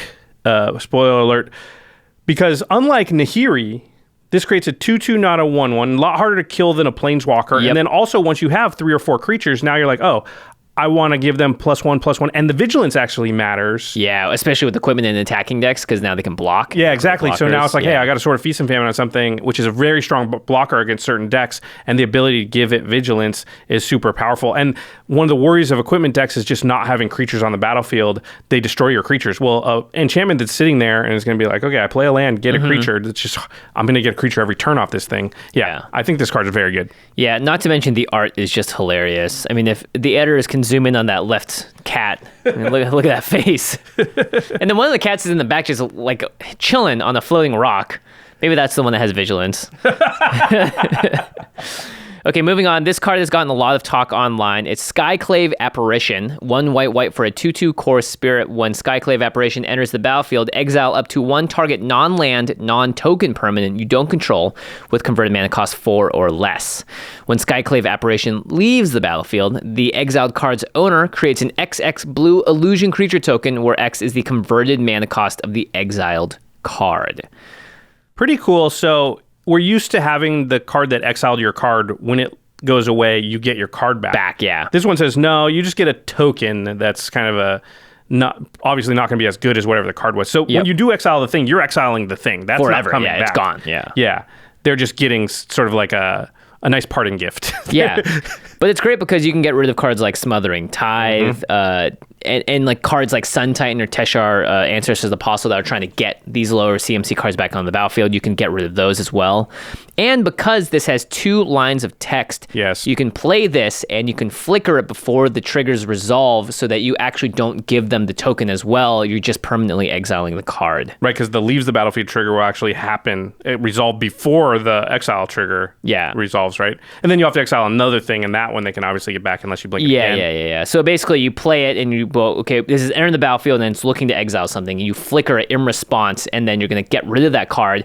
And when it flickers, it's not going to have seen the card that it exiles, and it's still going to exile it with the first trigger when you played it. You could do that with Sacrifice too, if you really were desperate to not give them that token. Yeah. But the token's not even that bad, right? No. At the most, it could be a 4/4, right? Because it's a CMC 4 or less. Yeah, this is actually a really good blink target, because most of the time, like, exiling something and giving them a 4/4, 3/3, or a 2/2, it's not that bad. Yeah, and if you, and the nice part is you're not giving them cards with enter battlefield abilities back. So Brago is going to have a lot of fun with a card like this. Deadeye Navigator, Eldrazi Displacer, Rune, all of those. Well, I really like it in Rune because you can actually also blink their token to just get rid of it too, because Rune can target their stuff. Yeah. So you don't care about giving the token as much. I like that. Yeah. All right. Let's talk about the next one, which is one of the cards from the Naya Landfall Land's Wrath Commander Precon. It's Trove Warden, 2 white, 4 mana for a 3/4 Cat Beast with Vigilance. Says Landfall. Whenever a land enters the battlefield under your control, exile target permanent card with converted mana cost 3 or less from your graveyard. So it's a Trove Warden, right? It's creating a treasure trove, so it's kind of hides, as you hit landfall triggers, it hides away these things from your graveyard that are 3 CMC or less. And then when Trove Warden dies, you put each permanent card with exiled with it onto the battlefield under the control of that card's owner. So you get, it's worded weird, but you get all your cards back that you put away. So one of the things we like about this is like fetch lands. Hit the landfall, sack the fetch land, trigger the Trove Warden, put the fetch land away, exile it, so that when Trove Warden dies, you're going to get that fetch land back onto the battlefield. This is just a way to get 3 CMC or lower stuff back onto the battlefield. Maybe you can even get 3-4 things at once if you've hit a bunch of landfall triggers and it finally dies. It is a dies trigger though, so if it gets exiled, blinked, bounced, all that stuff you exiled with it just stays in exile now. So be careful. You want a sack outlet. Yeah, you definitely need a sack outlet. And a card like Ultra of Dementia seems to work good in this because you get to put cards into your graveyard by sacking other things, and then Trove Warden can find them. You can sack Trove Warden to the altar. Yeah. So that it gets the dies trigger, mills more stuff, and then maybe you get it back Buy it because back somehow, white can resurrect it and, get more food for it, basically. Yeah, if you play this with Scape Shift, you're going to hit a ton of landfall triggers, obviously. And all the lands that you sack to Scape Shift can be put beneath Trove Warden. So if you have Scape Shift in a sacrifice outlet, right? Yeah. You go Scape Shift. All these lands go to the graveyard, and I put all these lands into play. Trigger landfall 15 times. All those 15 lands, exile them with Trove Warden, sacrifice the Trove Warden, get the other 15 lands that I just got back onto the battle, or just, so it can be crazy with Scape Shift. Yeah, lots of Scape Shift again, just a nutty card with anything that says landfall on it. There's also a more mundane combo, but still a good one with EMERIA Shepherd, because EMERIA Shepherd with the fetch lands can get Trove Warden back from the graveyard. So again, if you have a sack outlet, EMERIA Shepherd, landfall, go get a plains, bring Trove Warden back. It brings back the fetch land. Yep. You sack it, fetch. EMERIA Shepherd brings it back. This Trove Warden landfall trigger brings the fetch land back, and you can just kind of get into this loop where you basically draw your entire deck, I guess, in that case. Yeah. It doesn't give you infinite mana or anything, so you'd have to have other things going on, but that still seems fun. I'm sure you can find some sort of combo there. EMERIA Shepherd notably also comes in the pre-con with Trove Warden, so it's just ready to combo off with you. There you go. Although it doesn't work. That combo has to be a fetch land that comes in untapped, so I don't think there's a way to pull off the combo in the pre-con. Yeah, you got to buy something. Yeah. Or trade. Polluted Delta or something. Yeah. Jeez. Okay. Wooded Foothills. It's just a little cheaper. Foothills. What's the cheapest one? March Flats? I don't know. It's the white-red one. It's always the red one. Yeah. Okay, so how did white do here? Again, we're not talking about the modal double-face cards. I think white's pretty solid. Didn't fix any problems, but I like Skyclave Apparition. I think Trove Warden is a very interesting card. Felidar Retreat, very solid. Archon of EMERIA, very good. Very good, I think Angel of Destiny's more niche, right? Like it's definitely Johnny card, more fun to play. Doesn't necessarily go off. But I think these are... the other four, Archon of EMERIA, Felidar Retreat, Skyclave Apparition, Trove Warden, solid cards. All very playable. All very playable in a variety of decks, right? This is not just certain strategies. So I think white actually did pretty good here. This whole thing where they're leaning into the fact that white can bring back the small things, small permanents from the graveyard. I'm all for it. Including lands out of the graveyard. I think, if they do that for like a couple more years, they'll have to stop because it'll be like, okay, we're good now. Don't do that anymore because that's actually brought us to where we want to be. And as we've seen, mana costs are going down in Commander. So that means white is actually getting more powerful as the meta sort of shifts away from the 7, 8 CMC spells and more towards the 3, 4, 5s. I like it. It looks like they're trying to fix the problems that we see. So I think that's great. Yep. And they're doing it in a way that's not drastic, which is really smart too. If it was all of a sudden, boom, here's the fix, that would be way worse, I think. It's just like Smothering Tithe, that level card at one after another, that would be bad. But I think this is good.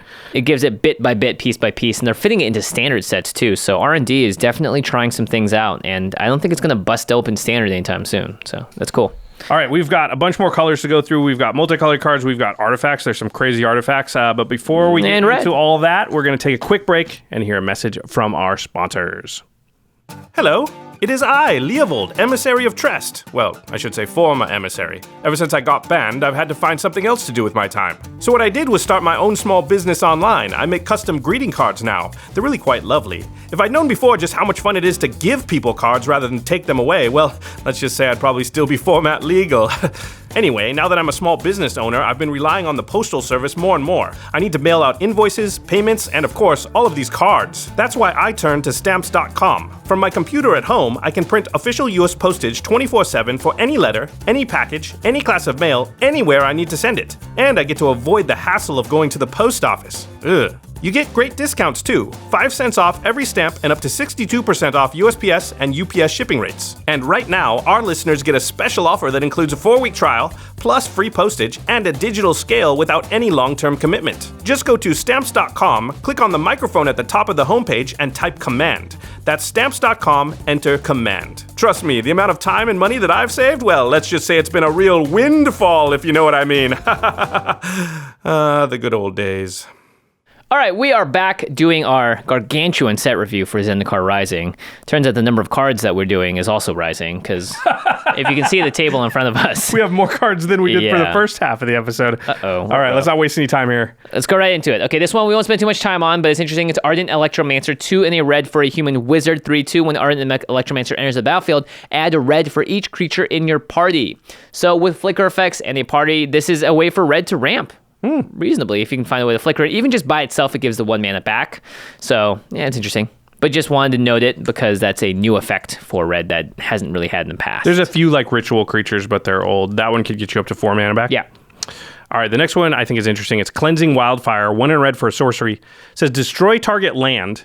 Its controller may search their library for a basic land card, put it onto the battlefield, tapped, then shuffle their library, and then draw a card.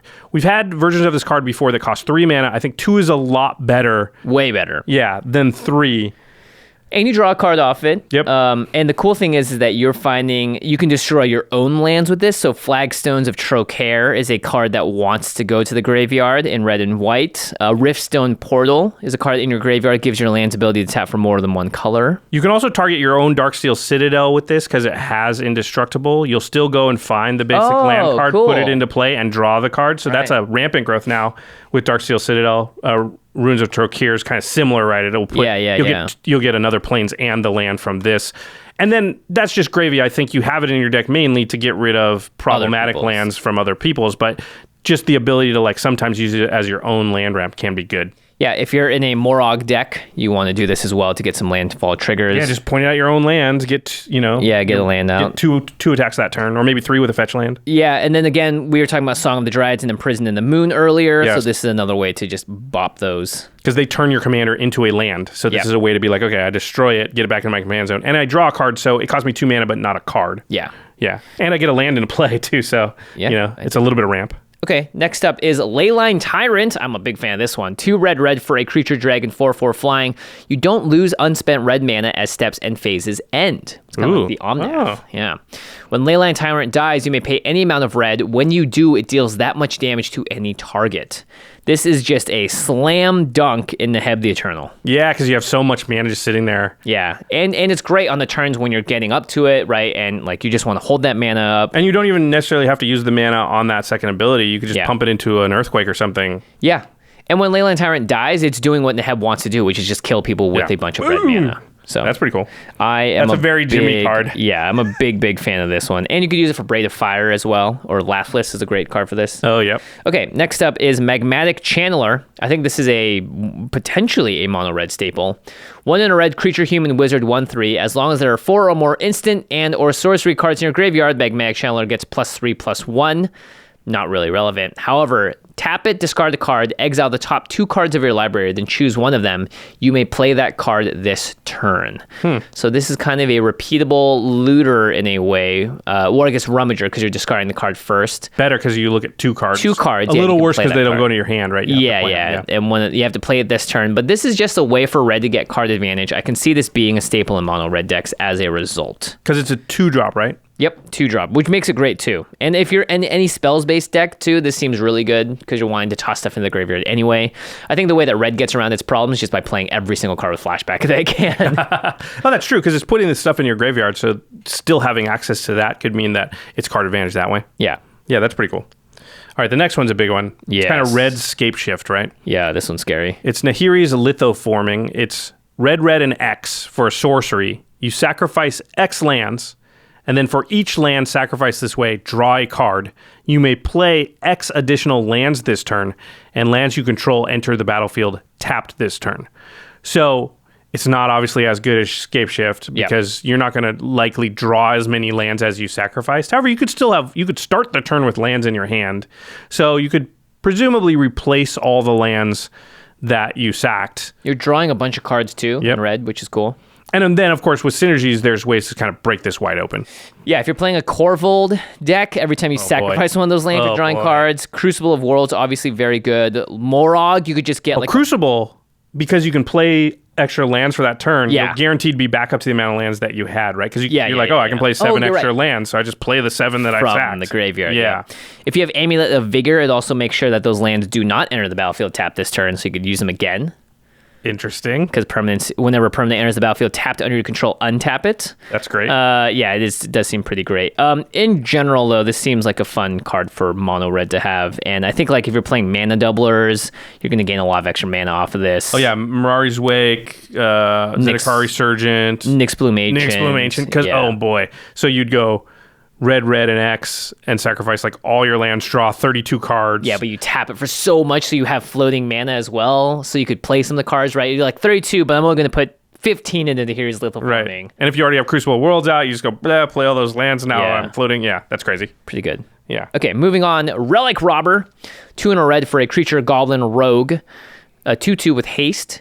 Whenever Relic Robber deals combat damage to a player, that player creates a 0/1 colorless goblin construct artifact creature token with this creature can't block, and at the beginning of your upkeep, this creature deals 1 damage to you. I like this card a So lot. it's a 0/1 that it can attack, but it can't block. But it's a 0/1, so who will block it? They're Yeah, just like, exactly. whatever. And it's going to deal 1 damage to you at the beginning of each of your upkeeps. That awesome. is hilarious to It me. gives you these little constructs that Yeah, They, and like, the person poke you. just like, please, can someone please block it? And everyone's like, nope, Nope. I'm not blocking it. No. It'd be good for someone to strap like equipment too. Yeah, that's be true. funny. Don't give it to the equipment deck or the aristocrats deck, but like regular decks, they might end up with 2 or 3, 4 of these things. Like every upkeep, I think you want to play this kind of card in a deck that runs like Obsidian Fireheart, which is the same sort of thing, deals damage to you. There's the new Chandra Awakened Inferno gives everyone an emblem that sails at the beginning of your upkeep. This emblem deals 1 damage to you, and then you put Torbran in. Yep. You get like a little Grenzo action in there, so you can go to all those creatures, and so everyone has to be attacking, and then now they're left open to take even more damage on the crackback. I think it's one of those like fast damage mono red decks would love a card like it's Relic when it Robber. deals combat damage, right? Yes, when the Relic Robber deals combat So if you can damage. give it double strike, you'll give them 2 of the things, Yes. right? Oh, yeah. Extra attack steps, maybe. Oh my gosh. Just Yeah. think of like double striking an extra attack step, and they have 4 of those things all of a sudden. Well, yeah, now you can play this in your Subira, LZD Caravaner deck to make them unblockable. There you go. That's just cool. run your whole Might deck go in around the Obosh and Subira. Yeah. Anyway, good job, Relic Robber. You are probably going to cause a lot of headaches. That's a fun card. Reminds me a little of that Varchild card, but like a little bit better. Yeah. All right. The next card is Roiling Vortex. 1 in a red for an enchantment. At the beginning of each player's upkeep, Roiling Vortex deals 1 damage to them. Ooh, put it in the Relic Robber deck. Whenever a player casts a spell, if no mana was spent to cast that spell, Roiling Vortex deals 5 damage to that player. So it kind of Rurik Thars for if you've cheated mana cost in some way. And then you can pay a red, and your opponents can't gain life this turn. That's just gravy on top, I feel like. Yeah, but it is an ability that you kind of want to have sometimes. And I also like it how like you have to pay a red for it, but if you have a red open, they're not going to do anything that would gain them life because you just like in response pay a red. Yeah. Yeah, they're stuck. Yeah, I wish it was odd CMC so it could go in my Obosh deck. Oh, that's funny. I didn't even noticed that. It's still like an interest, like Sulfuric Vortex, right? Roiling Vortex. Roiling Vortex. Yeah. But Sulfuric Vortex is 1 red and deals 2 damage, but it doesn't have all this other extra text on top of it. Again, Whenever I a think player casts a spell, if no mana was spent to cast a spell, it deals 5 damage to them. How often do you think that happens in your average game? once or twice. It's like a Force of Will or a Pact of Negation, and then maybe someone does a cheat mana cost type thing, or plays a Mana Crypt. If you have a lot of Mana Crypts out, then Rolling Vortex, 5 damage already on top. I mean, it's good against like Golos. Yeah, totally. Right? Like, okay, activate it, you die. Yeah. I think Wizards is kind of building a just do a lot of damage deck here for quite a while now, and there's a lot of different cards that go into it. So if you want support for that, guess what? You got it. Next up is Valakut Exploration. 2 and a red for an enchantment with landfall. Whenever a land enters the battlefield under your control, exile the top card of your library. You may play that card for as long as it remains exiled. That's good. At the beginning of your end step, if there are cards exiled with Valakut Exploration, put them into their owner's graveyard. Then Valakut Exploration deals that much damage to each opponent. That's not as good. But it's actually pretty good still because it's doing damage to everyone. Yeah. So this is interesting. Valakut Exploration, you play a land, you exile the top card of your library, and you can play it as long as it's exiled. However, at the beginning of your end step, you're always going to continue to put those cards with exile with Valakut Exploration into the graveyard, and then it's going to deal damage. So the damage is fun. If you play a fetch land, you can pass the turn, crack it, get that card until your next end step. Ooh, interesting. So you get a little bit of card advantage that way. Yeah, and landfall basically gets you 2 looks at cards regardless. Like, this is kind of like compared to Outpost Siege, which just does the impulsive draw thing once per turn. Mm-hmm. This seems like pretty close to the same because like our goal when building decks, or my goal, is to like hit my land drop every single turn. Yeah. So this is a 3 CMC enchantment rather than 4. Big difference. It does let you play cards, although you have to hit landfall first, so it won't necessarily help you hit land drops because you have to hit the land drop in to order look to at the see card. It, right. That's a pretty major downside, which makes me think that it's like closer to on par with Outpost Siege. But yeah, because Outpost Siege just lets you play the card without, at the beginning of your upkeep, you exile it. Yeah. Yeah. So if you're on turn 7 and you don't have a land drop, Outpost Siege might help you find it. Right. I mean, do you just play both?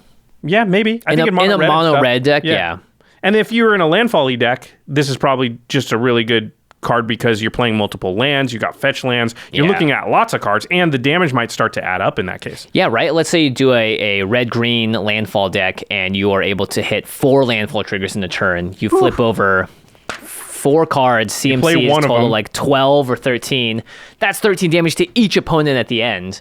Eesh. It is odd CMC, so maybe it goes in my Obosh deck. I don't know. It does. I could see it doing so much incidental damage, right? If you, let's say you play this on turn 3 and you hit a land drop until turn 9, 6 lands, 6 turns, even if you don't play those cards, how much damage is that to everyone around the table? All right. The last red card is the card from the Naya Landfall deck that's mono red. It's the Geode Rager. It's 4 red for a 4/3 elemental with first strike. Landfall, whenever a land enters the battlefield under your control, goad each creature target player controls. Goad each creature target player controls, so not goad every creature. Right. You have to choose a player, and it's all their creatures. We talked about this when we did our upgrade guide for the Naya Landfall deck, and I was surprised how many people thought, because we talked about Trove Warden, and how compared to this, how this CMC. was 6 CMC. A lot of people thought that this card's better than Trove Warden. What? Which I think is nuts, but I don't know. I don't have any other arguments but the ones that I've already made about like what you can do with Trove Warden. And also, like, goading sometimes does nothing on certain board states. I played against many games where maybe 5 creatures total were played. And never mind when you're down to 1v1, Trove Warden's still chugging along, going to be good for you. Geode Rager does literal nothing in 1v1 because they have no other opponents to attack. But you, yeah. Goad's a cool mechanic. I like it a lot. It's not inherently very powerful though, because there's just a lot of decks that like they don't play a lot of creatures. So it's always easier to depend on your own deck for synergies than other decks. Yeah, that's just the general rule of EDH, especially because there's so many different types of players in decks now. But yeah, if you do want to play in the control the attack step type decks, there's Pramicon that can play this.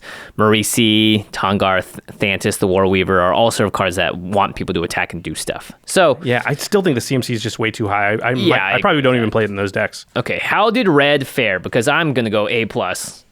Wow, A+, huh? I mean, look, there's just so many different things. Like Leyline Tyrant holding mana is something that red's never been able to do before. Originally, that was just a green effect that you can hold onto red mana as turns and phases end. Yeah, I've got 6 solid cards pulled up here. 3 that are like more niche. Yeah. I'll give it an A. I don't know A+. I don't know what A+ looks like. I'm a tough grader. I guess none of us know what A+ looks like for red or white, to be honest. Green gets A+ in almost every set, but not this one. Yeah. But red did really well. I think there's a lot of just inherently very playable cards here. They fit into a lot of archetypes. They're also not super specific. Sometimes you find that like, oh, this card only works in this kind of deck. Yeah. I also just think that pushing, right? If white's now all about recurring small things from the graveyard and red is just about doing as much damage as possible, I am totally fine with that. Red does not need the ability to like regrow something from the graveyard in the same way. It has Underworld Breach, which is like the closest I think we'll get in a long time. Which is pretty good. Which is still pretty darn good, yeah. So I'm like good. Wizards is finding lanes and pushing into them, and I think they're working because it also makes Commander games shorter if we do more damage. And we're all fans of that. Yeah. All right, let's move on to green here. Speaking of, only 4 cards we're going to talk about. Remember, we're not talking about the modal double face cards, so there are more cards in each color. Maybe red did better or worse, or maybe green has a lot of those. We don't know. I don't think red could have done worse having more cards that that's could potentially be playable. All right, the first green card is Ancient Green Warden. 4 green, 6 mana for a 5/7 elemental with reach. It says you may play lands from your graveyard. All right, Ramanap Crucible number 3. For 6 mana now. Yeah, it's way worse at 6 mana. If a land entering the battlefield causes a triggered ability of a permanent you control to trigger, that ability triggers an additional time. Wait a minute. That's just like Yarok the Desecrated, but on a creature. Land Harmonicon. Yeah, that's pretty cool. If you have Yarok out, things are going to trigger 3 times with Ancient Green Warden now. With land specifically. Yeah. Tatiova, Benthic Druid as well. It's going to trigger twice. Yeah, draw. I wish there was one of these for each color. Ancient Red Warden, Ancient Blue Warden, Ancient White Warden. I want to know what the White Warden does. Yeah. Gets things of 3 CMC or less. Hey, we had Trove Warden. What if they all said you may play land cards from your graveyard? It wasn't White Warden, it was Trove Warden. Oh, Trove Warden. That's a good point. Yeah. Yeah, I mean, this is just, we know, right? Teysa, Karlov, Panharmonicon, Yarok. This thing that doubles triggers of certain things that's just inherently very good. Yeah, and Field of the Dead, which is a card that fortunately has been banned out of every format. So now it's cheap for us now, which is great. So you get 2 Zombos. 2 Zombos, yeah, lots of Zombos on this one. Fun. Yeah, I mean, don't play bounce lands when you have this out though. You have to bounce 2 lands. Oh. Don't do that. That's hilarious. Yeah, don't play Lotus Vale or Lotus Field because you'll have to sack twice as many lands. Yeah. You Don't do definitely that. don't do Yeah. that. Don't do that at all. Probably don't put those cards in the deck with Ancient Green Warden. Do play Valakut, though. Yeah, you get double the lands. You're doing 6 damage now for each land that pops down. Okay, I had an idea. This is on a total side tangent. Okay. It doesn't have that much to do with Ancient Green Warden, although if you throw it into the mix, this gets pretty interesting. Okay. Remember how Ashaya, the new Ashaya? Yep, Soul of the Wild. It says non-token creatures you control are forest lands in addition to their other types. Okay. Then there's Valakut, the old Valakut, which says whenever a mountain enters the battlefield under your control, if you control at least 5 other mountains, you may have Valakut deal 3 damage to any target. Okay. So what if you could magical hack Ashaya so that she said mountains, turns creatures into mountains? Oh. And then you have Ancient Green Warden out, and every mountain that you play is dealing 6 damage to any target. Yeah. Would you have to Blood Moon yourself to do this? No, because your creatures are the mountains. Oh, I see. So you have to magical hack that. Yeah. You magical hack the Ashaya. Oh, you can magical hack the Valakut, so it says force. You can also do that. Yeah. Yeah. Bam. I don't know. I just like magical hack, and I wanted to talk about it. Yeah, it's a card that it's like, oh man, I can't wait to make this work. Never. Never really does much. Never And does what I just exactly. described was like a 7-card combo that would do like 12 damage, so it's also still probably not I'd good. give you a high five Yeah, if that happened, okay. though. Okay, next up is Inscription of Abundance. 1 in a green with kicker for 2 in a green. So choose 1, but if the spell is kicked, choose any number instead. So it's 2 mana or 5 mana. So if you don't kick it, you can choose one of these. Put 2+1/+1 counters on target creature. Target player gains X life, where X is the greatest power among creatures they control. And target creature you control fights target creature you don't control. So 2 mana instant fight spell. Actually, that's not awful. bad. There's like Drayeth. There's a lot. Nayeth, sorry, the Great Hunt. There's a lot of cards that want to fight. If you're kicking it for 5 mana, you could do a lot here. I think this is just a generically good card in green. It's similar to Jermoka's Command to me. But I think, like, you know what? I'll take it. This inscription seems fine. I think a lot of decks that care about counters or cares about fighting would play it. You know, that ability to gain a chunk of life at instant speed is actually a little underrated, I've found. What's that white card? It's like white, and X, Heliod's. Oh, Generosity maybe? Or Tila something. I'll look it up as you talk about it. It has 2 modes on it, and usually you destroy artifacts and enchantments, but it has gain twice X life on it. Heliod's Intervention. Yeah. Yeah. There are times when they look and you're like, you're at what? I'm at this. Okay. And they swing in and they kill you for around that. And if you could just gain 5 life, you would live. Right. And you like have an that's not the instant speed life gain. Yeah, that's not the primary reason you play a card like this, but then you're like, no, I'll gain, 6 or whatever. What'll this gain you? This gains you X life, where X is the greatest power among creatures you control. And people just don't expect you to be able to do that at instant speed. And so oftentimes you're like, I'll gain 7. And now I'm at 28. You hit me for 22, and I'm alive. Yeah, I'm alive, and now I'll win on my next turn or whatever. Yeah. So, as long as there's one go-to ability on a modal card like this, which has the fight ability for 2 mana, which is decent, the other 2 are just kind of gravy. And again, put 2/1/1 counters on something. There are times when that will win you a fight or do something that's unexpected, or win you in a combat. Yeah. So, yeah, I think this dig is it. playable, but not amazing. Yeah, again, look in your deck. If it makes sense for your deck, then play it. Okay, not a ton to say about this card other than it's kind of a new design thing that I kind of like. It's 4 and a green, Iridescent Hornbeetle. 4 and a green, 3/4 insect. At the beginning of your end step, create a 1/1 green insect creature token for each +1/+1 counter you've put on creatures under your control this turn. So if you Iridescent Abundance and put 2/1/1 counters on something, you'll get 2 1/1 token creatures. If you are able to put out 5 1/1 tokens with a spell with Cathar's Crusade out, then you get Then 5 you do plus math 4 for plus an 3 hour. plus 2 plus 1, right? You get a ton of insects off of this. And then when they because- come in, yeah, they're all going to get more tokens for your Yeah. next end step, right? yeah, it's only at the beginning yeah, of yeah, your end step. So it would be your Just put an next- extra turn spell in there too, and Oh then you're my off to God. the races. Cathar's is really good with this. Yeah, it's an interesting card. Okay, next up, and the last card in green, surprisingly, Scoot Swarm. These look like iridescent horn beetles all over it. 2 in a green for a 1/1 creature insect landfall. Whenever a land enters the battlefield under your control, create a 1/1 green insect creature token. If you control 6 or more lands, create a token that's a copy of Scoot Swarm instead. Oh. Ooh. And then it'll start landfalling, creating 2 Scoot Swarms because you have 2 out. Yes, Now you got and then 4 in the four, next and one. it's- yeah. That's why it's a swarm. So at a certain point, you can just make an army of 1/1s. I feel like it should have been an ooze. Yeah, I guess oozes and scoots both have the ability to reproduce at alarming rates. Yeah, this seems good because Landfall create a 1/1 for a 3-drop is totally fine and playable and good. And the fact that it starts creating exponentially more after a while. Mm-hmm. Yeah.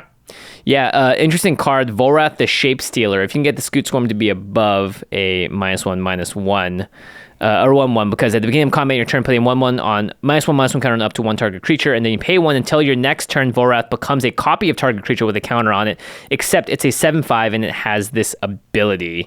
So if you can create a Volrath copy of a Scoot Swarm and then get around the legendary effect, you have a bunch of Volrath. Oh, it'll create more Volrath. Yeah. What if you Mirage mirrored the Scoot Swarm? Oh, and then the mirror becomes another Scoot Swarm, but the mirror returns back to it at the end? Yeah, would the token copy be a Mirage mirror, or would it be a Scoot Swarm? It's a green insect creature token. If you control one more lands, create a token that's a copy of Scoot Swarm instead. I believe it's going to copy the text of Mirage Mirror. No, it's going to be a Scoot Swarm until end of turn, because Mirage Mirror becomes that thing, and then it's fully shifted. It doesn't even know that it was a Mirage Mirror. Yeah. Well, whatever. That's still pretty good, right? Yeah, it's still pretty good. You can make a lot of Scoot Swarms. You go, I turn this into a Scoot Swarm. I have 2. I play Landfall. That's my 6th land. Make 2 more Scoot Swarms. Fetch. Make 4 more Scoot Swarms. Boy, it's hard to say.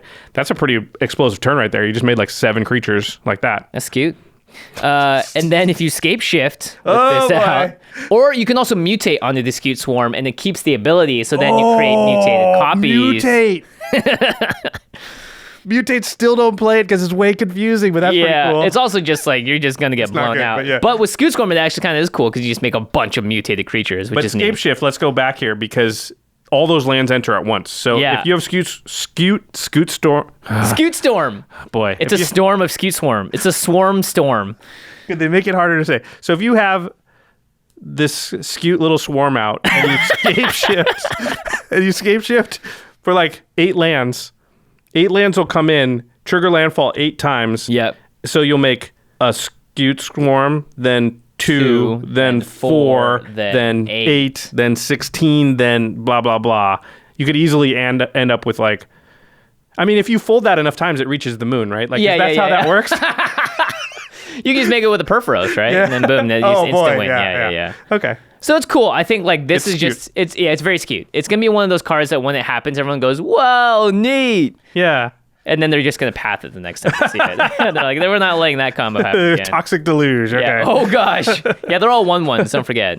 With Cathar's Crusade, though, not so much. Okay. All right. Well, green's surprisingly light on, which is totally fine. If green only had 4 cards to talk about every set for like 5 years, then we might finally even out green with the other colors. And like you said, Iridescent Hornbeetle has an interesting mechanic here. That. Yeah, which is counting the number of 1/1 counters put on. Scoot Swarm is a fun card, and Ancient Green Warden is pretty darn powerful. In fact, it's very powerful. But I don't think it's crazy, right? It's a 6-drop. So if that was a 4-drop, then we'd be like, oh, crap. But 6-drop, that's fine. Okay. All right, let's talk about the best of all colors. Blue.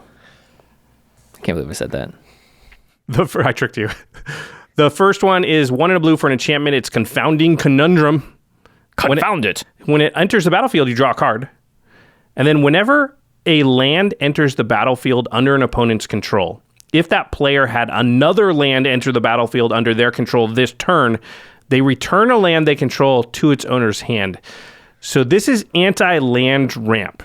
If they rampant growth, they're not going to end up one additional land, right? One of those lands will have to go to their hand. Yeah, if they played one already. Yeah. And if they didn't, then they can't then play their land for that turn. Otherwise, they'll have to bounce a land. So they get one free land. Yeah, they get one free land, but everything after the first one is not as good. And this is pretty good against fetch lands.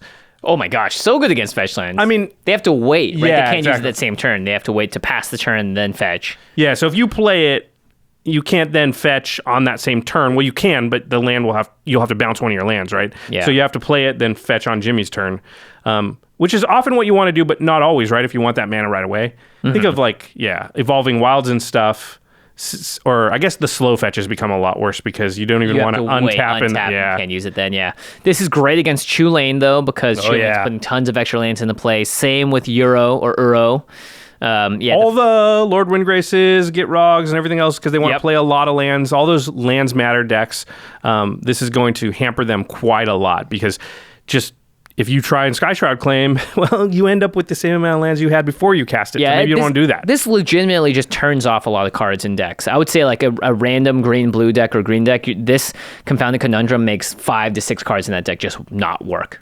Now, it's pretty cool. It can help people hit landfall triggers sometimes, right? So yeah, I thought this was bad against landfall decks because someone's be like, sweet, I'll just bring that land back and play the next turn.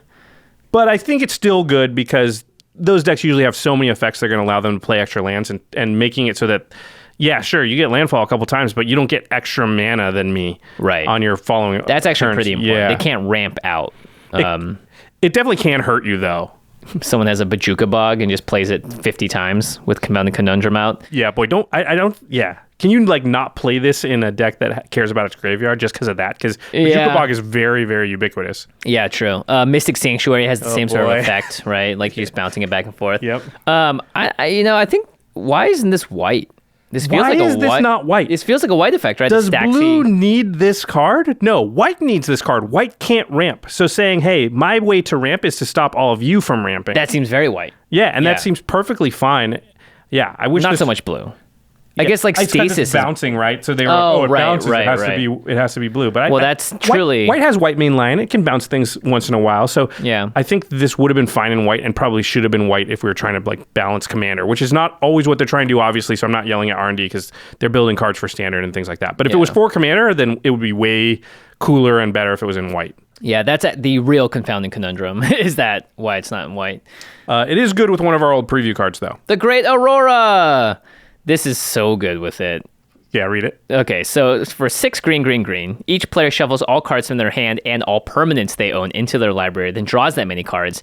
Each player may put any number of land cards from their hand onto the battlefield, exile the Great Aurora. So your opponents actually are only putting 1 land onto the battlefield, and you get to put as many as you want, because Confounding Conundrum is stopping them from putting more than 1 out. That's brutal. Yeah, Confounding Conundrum says opponents. It doesn't affect you. That's rough. That's pretty rough. Pretty rough. Okay, moving on. The next is a continuation of a cycle, kind of. It's the Inscription of Can we even call it a Insight. cycle? Yeah, well, there's 2 of them now that we've talked about. We haven't talked about the third one. I don't think we will. It was black. I think we skipped it. Yeah, it's not good. So this is 3 in the blue for a sorcery with a kicker of 2 blue. Wow, so that's a 8 mana spell. If you want 2 of these next 3 options. 5 blue, Omniscience. So again, you choose 1. If the spell is kicked, you choose any number instead. Return up to 2 target creatures to their owner's hands. Scry 2, then draw 2 cards. And target player creates an XX blue illusion creature token where X is the number of cards in their hand. It's not good. It's a sorcery, too. It's a sorcery, yeah. I think this is actually pretty weak. So it's not amazing. And for 8 mana, you could just play Expropriate level cards. You should. Yeah, you totally should. So you're not looking at the 8 mana part of this. You're looking at the 4 mana and bounce 2 creatures at sorcery speed. Okay. Scry 2, draw 2. None of these are good for 4 mana. Yeah. Especially at sorcery speed. Yeah. I'm out on that card. Moving on. Okay, the next one is a mill card. It's called Maddening Cacophony. 1 in a blue for a sorcery, but it has kicker 3 in a blue. Each opponent mills 8 cards. If this spell was kicked, remember that's 6 mana to kick it. 6 mana total. Mm-hmm. If it was kicked, instead each opponent mills half their library rounded up. Wow. So this 6 mana. Every player doing each 6 opponent. mana is not that much for that because for that amount of mill, it's insane. Yeah, because that could be 40 cards off of 3 players' libraries. Yeah. You know, that's 120 cards for 6 mana. And it insta kills, I'm going to put that in quotes, with a couple of other cards, right? Yep. So the newest mill commander is Bruvak the Grandiloquent. If an opponent would mill 1 or more cards, they mill twice that many cards instead. So you play Bruvak on 3, maybe you ramp out Maddening Cacophony, maybe you ramp out Bruvak with a Stole Ring on 2, and then you have a Mana Crypt, Maddening Cacophony turn 3. That's just everyone dies. Sure. Even if you do it 4 or 5, that's still pretty good, right? It's really turn good. 5. Yeah. I mean, like, that's nuts, right? That is so much mill. So much mill. Bruvak just kills everyone, just like that. I mean, if one person has a Kozilek or something, then that doesn't work. But yeah. This is also notable because cards like Muddle the Mixture, which has Transmute, can tutor it out of your library as well. So yeah, I'm going to make sure it's just a blue instant counter target or instant or sorcery spell, but you transmute it for 1 blue, and you find a card with the same CMC as MODAL, which is 2, so you can get Mana Cacophony that way. So there's a lot of ways to get this into your hand. Yeah, just blue's good at finding instants and sorceries. Yeah. So, yeah. Yeah, and then Keening Stone, which is, again, an instant kill here, where you tap it for 5, target player mills X cards, where X is a number of cards in that player's graveyard. Well, if they got half their cards in their graveyard, well, there goes the rest of the deck. There goes the other half. Yeah, so mill, as much as people I think don't like it, has also sort of been a lane that I think R&D has put blue into recently. Yeah, pushed hard in that direction. Yeah, it's pushed very hard. Sure. Bruvac for sure. Yeah, please reprint Jumpstart. Just saying that. Please do it. Oh, yeah, all those commanders from Jumpstart are ridiculous. They're all like $30. I want to buy a Morog. I'm just glad there's one upside of it. Anyway. Or not Morog, sorry. I want to buy the Goblin one. Yeah. Muxus, not Morog, yeah. I want Morog. But I don't want more Tiny Bones in the world. Yeah. So fortunately, I've been tracking down EDH track. It's not in too many decks. Tiny Bones in there. That restores my faith in humanity a little. Yeah. All right. But the Bruvac deck's through the roof. Just kidding. The next one is Seagate Stormcaller. It's 1 and a blue for a 2/1 human wizard. This is a mythic rare, so you know it's going to be good. 2-drop mythic. Has kicker for 4 and a blue. When Seagate Stormcaller enters the battlefield, copy the next instant or sorcery spell with converted mana cost 2 or less you cast this turn when you cast it. But if Seagate Stormcaller was kicked, remember that costs 4 and a blue, copy that spell twice instead. You may choose new targets for the copy. Remember, 7 mana copy. Okay. Yeah, it only copies 2 CMC or less instants and sorceries, which is important because later we're going to have a card that copies not things that aren't instants and sorceries also, which is the first time that's ever happened. But in this case, it forks the next 2 CMC or less thing that you play, and if you pay 7 mana, it forks the thing twice. I'm just thinking about Dark Demonic Tutor, not Dark Demonic Tutor, just Demonic Tutor. Just have 2 Demonic Tutors after 2 this. Demonic Tutors for, 4 mana. Pretty good. There's also Neoform, which is green and blue for a sorcery. As an additional cost to cast a spell, you sack a creature, and so you can do that to the Seagate Stormcaller, and you search your library for a creature card with CMC equal to 1 plus the sacrificed creature's converted mana cost. It gets an additional +1/+1 counter, so you can find a Heliod, Sun Crowned, and a Spike Feeder, both 3 CMC spells, and just gain infinite life. So there's a lot of combos you can do there as well. I'm sure there's a bunch of other when you're like, hey, I tutored these 2 things out. Yeah, because you're getting twice that spell pretty much, which is kind of cool. We've talked many times about forking forks. Yeah. And how it's forking awesome.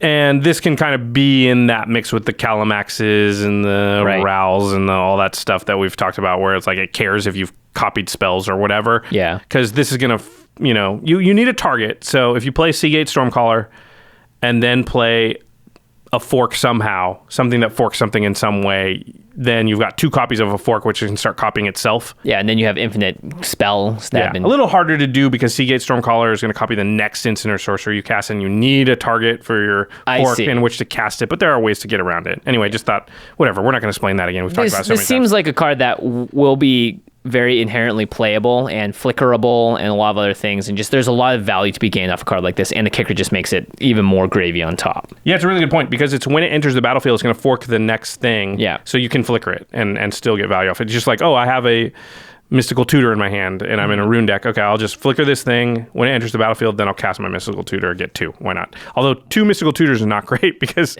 you resolve one, then you shuffle it. You shuffle, you resolve it. Bad example, but you know what I was talking about. Yeah, exactly. Brainstorm. Oh, okay. Yeah. That's actually great. Yeah. Yeah, I love it. I'll bet that Brainstorm. And then you fetch in between? Yeah, there you go. All right, Thieving Skydiver, 1 in the blue for a creature merfolk rogue with kicker X. X can't be 0. It's a 2/1. Flying, when Thieving Skydiver enters the battlefield, if it was kicked, gain control of target artifact with converted mana cost X or less. If that artifact is an equipment, you attach it to Thieving Skydiver. This card is great. This is a 3 mana steal a Soul Ring. 3 mana. 3 mana steal a Mana Crypt. Oh my gosh. 3 mana steal a Mana Vault. There's lots of things it can steal with X is just equal to 1. It doesn't have that part that they usually have, which is like when this dies or leaves the battlefield, you give it back either, huh? Yeah. When it enters the battlefield, if it was kicked, gain control of target artifact with converted mana cost X or less. If that artifact is an equipment attaches, it doesn't give it back. That's crazy. The one thing is X can't be 0. Right.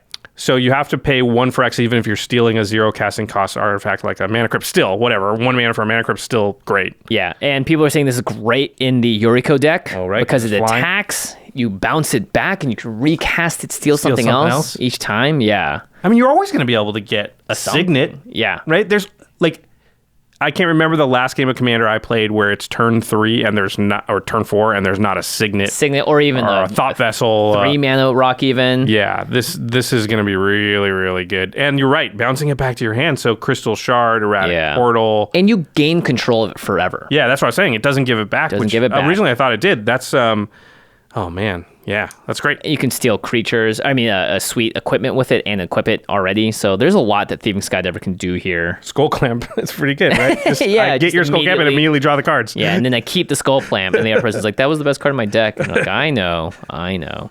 You also wrote down Crystal Shard, Erratic Portal, and Team of Sabertooth. Yeah, it was always to get this back to your hand to recast it. Seems like a very good card. All right, the last blue card we're going to talk about is the blue card from the Sneak Attack Rogue Tribal Commander Precon deck. It is Enigma Thief, 5 blue for a creature. Sphinx Rogue has Prowl for 3 and a blue, so you can cast this spell for its Prowl cost if you dealt combat damage with a Sphinx or Rogue this turn. It has flying and it's a 5/5. So it's a 4 mana 5/5 with Prowl, with flying.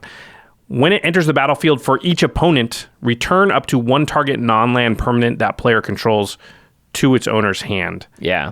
So I think it's pretty much unplayable unless you're in Rogue or Sphinx Tribal, right? Yeah, because it's 7 mana. I mean, even if it is 7 mana, bounce 3 things and get a 5/5, that's pretty good, but it's just not great. Right, Mind's Dilation 7 mana, in comparison. There's a lot you can do there.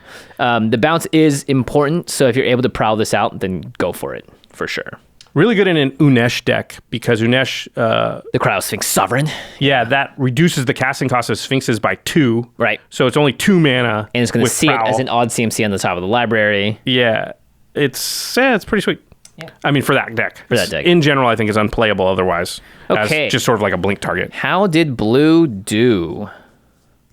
This is interesting, but narrow. It's okay. Seagate Stormcaller by far, I think, the best card here, and Thieving Skydiver, sort of right in the next. Thieving Skydiver is the best card. Just because you can bounce it and redo it over and over again. I guess you could do the same thing for Seagate. You're just always going to steal something with Thieving Skydiver, so think of it as like a ramp spell almost. Yeah, it's good on turn 2. Yeah. It's also amazing later in the game past that, so... Yeah, I think Yuriko decks, it's an auto-include just because it has that ability to really disrupt your opponent's plans. I'm really curious about Confounding Conundrum and if it'll be the type of card. I'm going to try it out because it could be a type of card where you do want to play it in most decks. Yeah. Because you can really hose people who are land ramping, and there's always one of those, and oftentimes multiple players that are playing Rampant Growths and Farseeks. And as soon as you play that, they look at their hand and go, I have a Cultivate and a Farseek, and I thought my start was awesome, and now it sucks. Yeah. And they're like both those cards are dead. They don't someone do Windfall, anything. Please. Yeah. Please, Windfall. Anyone. So, yeah, I think blue did fine. It's not as good as, like, red. It still has a couple of cards in here that I'm just like, wow, Seagate Stormcaller. That'd be amazing if other colors had the ability to do that. Anything close to that. All right, so there was a question here because we read the inscription. For blue and green. You said it's a cycle. Not really, kind of, because blue... green and black have the inscriptions, but red and white don't. And so some people were kind of asking or a little bit upset that there wasn't a full cycle of these. Where are they? Yeah, so somebody asked Mark Rosewater on his blog, which is called Blogatog, and we'll link that blog in the show notes. But his response to this was that Set Design designed a full cycle. They didn't like the red and white ones and couldn't make satisfying versions. So rather than make a cycle where some of the cards are cool and some suck, something I get complaints about all the time, they just made the cool ones. So it's interesting. I don't disagree that they should be able to do that when they need to. But what I don't know what you got from that response. What I got was like, it's hard to design red and white cards. Apparently, yeah, specifically red and white. And I could totally see it because, like, what would the white one have been? Like, gain some life. Destroy an enchantment. Put some +1/+1 counters on something. And the green one already puts +1/+1 counters. Yeah, so it's like... the red one's like, deal some damage. Yeah, to not any target. Probably like a creature or planeswalker. Destroy an artifact. Or a land.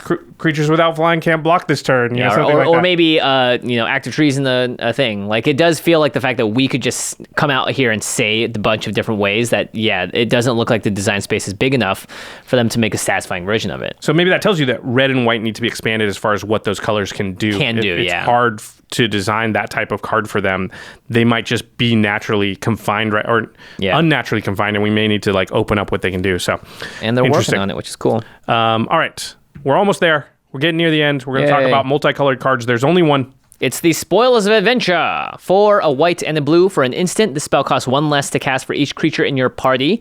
So it could just cost a white and a blue, so 2 mana, that's nuts. You gain 3 life and draw 3 cards. Okay, is this playable if your commander is a cleric, rogue, warrior, and wizard? So that would be a 5 mana, gain 3 life, draw 3 cards in white and blue?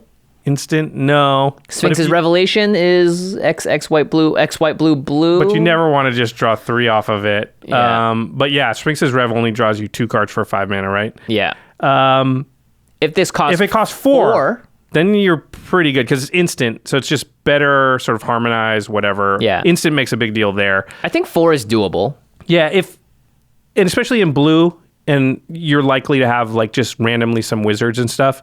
So maybe. I think it's just like, you got to look. If you have 10 or more creatures, maybe 8 or more creatures that are party members that are of a different tribe than your commander, then maybe. Just play Stroke of Genius otherwise. Yeah. Or just any of the big blue draw spells that are instant. You're right. Just do that because you know what it's going to do. It's just never going to sit there and be like, boy, I have 0. In the party deck, though, which you can reliably get a full party, white and blue to do that is really real nice. Yeah. White, blue, then it's nuts. Yeah. Yeah, instant speed, too. All right. Artifacts and colorless cards. Okay, we got a few here. The first is Forsaken Monument, an Ashland favorite already. 5 mana legendary artifact. Colorless creatures you control get +2/+2. Whenever you tap a permanent for colorless mana, add an additional colorless mana. So those are your lands can do this. Oh, I didn't even realize that. Yeah, because so a lot of lands will add diamond mana now, so now they're all turning into soul rings. Oh, like Winding Canyons even does it. Yeah. Whenever you cast a colorless spell, you gain 2 life. So even that middle text. Oh, any colorless deck, automatic include, right? Yeah, automatic include. Any single color, Kozilek, Bosch, or not Bosch, any deck that is artifact-based or all that. But any deck that has a bunch of lands that tap for diamond mana, maybe? Like how many permanents that tap for diamond do you need before you can play that? A lot, right? You still need like 20. Decent amount, but that means now you're changing up the kind of mana rocks you're using, because there are a lot of mana rocks that just do tap for, diamond mana and stuff. So like this could be, I think like it's obviously best in the artifact deck. Colorless decks, yeah. Oh my goodness, are you now tapping for a lot of mana? Yeah. Because you're adding an additional diamond. It's one of the best cards in the colorless deck all of a sudden. Yeah. Yeah. I think if your deck is like mono red and isn't trying to go like the extraplanar lens route and has a bunch of those sort of utility lands, this could see its way in there as well, because then all your lands turn into really big rocks. But 5 mana is especially if it's like one of the mono red artifact commanders. Yeah. Then all of a sudden maybe you put in a bunch of wastes just because you don't need, you put in 7, 8. All your wastes tap for 2 mana now. They all become, And then if you got artifact creatures, so you get the +2/+2, and you can kind of add it up, and maybe that can see play outside of just the colorless deck. I like that. Temple of the False Gods taps for 3 now. Yeah. It's also really good in the morph deck because you're casting. Oh, they're all +2/+2. Yeah. Okay. All right. The next one is kind of nuts. Lithoform Engine, 4 mana, legendary artifact. Hold on, everybody. It's 2 and tap it. Copy target activated or triggered ability you control. You may choose new targets for the copy. So it's Strionic Resonator. 3 and tap it. Copy target instant or sorcery spell you control. You may choose new targets for the copy. So all right, great. Let's fork talk about this card. Oh, wait, yeah, there's more. 4 and tap it. Copy target permanent spell. The copy becomes a token. So this is what we were talking about earlier. This is the first card that we've talked about on the show, and I think one of the first cards ever that does this, which is it will copy a permanent spell. So an artifact somebody else casts. Oh, sorry, it's you control. You control, yeah. Yeah, but you cast a creature. You've never been able to fork that creature before and create a copy of it while it's on the stack. You can now. Now you can. It's a token copy. This card does so many things. And of course, there's a million sort of combo-y things, and we're going to talk about some of them. But just the raw versatility of it, I think it's the kind of card that could just kind of go in like a lot of decks, and it's always going to do something. Kind of like that trading post type. Yeah. But this actually does way more because more combo-tastic. Yeah. Activator triggered abilities or instants or sorceries or permanents. Yeah, I'm sorry, I said Strionic Resonator, but that's actually Strionic Resonator plus a little bit of Rings of Brighthearth. Yeah, so if you're in any deck that plays Strionic Resonator, Rings of Brighthearth, Twin Cast, this is almost an auto include. It's colorless. It can fit in there. It's doing everything you want to. If you're trying to double up permanent stuff, play Yarok the Desecrated in this deck. It's like Panharmonicon would be nuts with this. Rune. Oh my gosh. It's really, really good. It's just got so much versatility. It's hard to imagine a deck that isn't doing, all of these things sometimes, right? All decks play permanent spells, right? Just about. All of them play an instant or sorcery once in a while and to double it. Most of them have activated and triggers abilities. Like the fact that just everything you're doing, you have the chance to kind of double it is just very powerful. Yeah, if you're playing Mirror Gallery where the legend rule doesn't apply, you can now copy your commander and then make a token of it. Brutaclad seems really good with this as well. This has echoes of Mirror Pool. Because it makes a token of something that would be hard to make a token of otherwise. Yes, correct. Yeah, exactly. Oh my gosh. Mirror Pool is a very similar card to this, but that was a land that came in, you had to sacrifice it, so you could only use it once. This can use as many times as you want. Goes infinite with like Dramatic Reversal or Turnabout and enough mana rocks because you untap all your artifacts or your artifacts, and then the Lithoform engine also untaps. Yeah, so then you copy the Dramatic Reversal on the stack again and just keep floating all the mana and keep copying it. Yeah, there's a lot of ways to go infinite with that. Turnabout, same thing. Teferi Temporal Archmage can go infinite with it. Infinite untaps anyway. One thing I wanted to note here, because there was an interesting ruling that was announced on Twitter by Matt Tabak, who is like the rules person at Wizards now. He said that copying a permanent spell and have that copy resolve as a token is a completely new thing. The resulting token is not created, in quotation marks. Lithoform engine doesn't combo with cards like Doubling Season.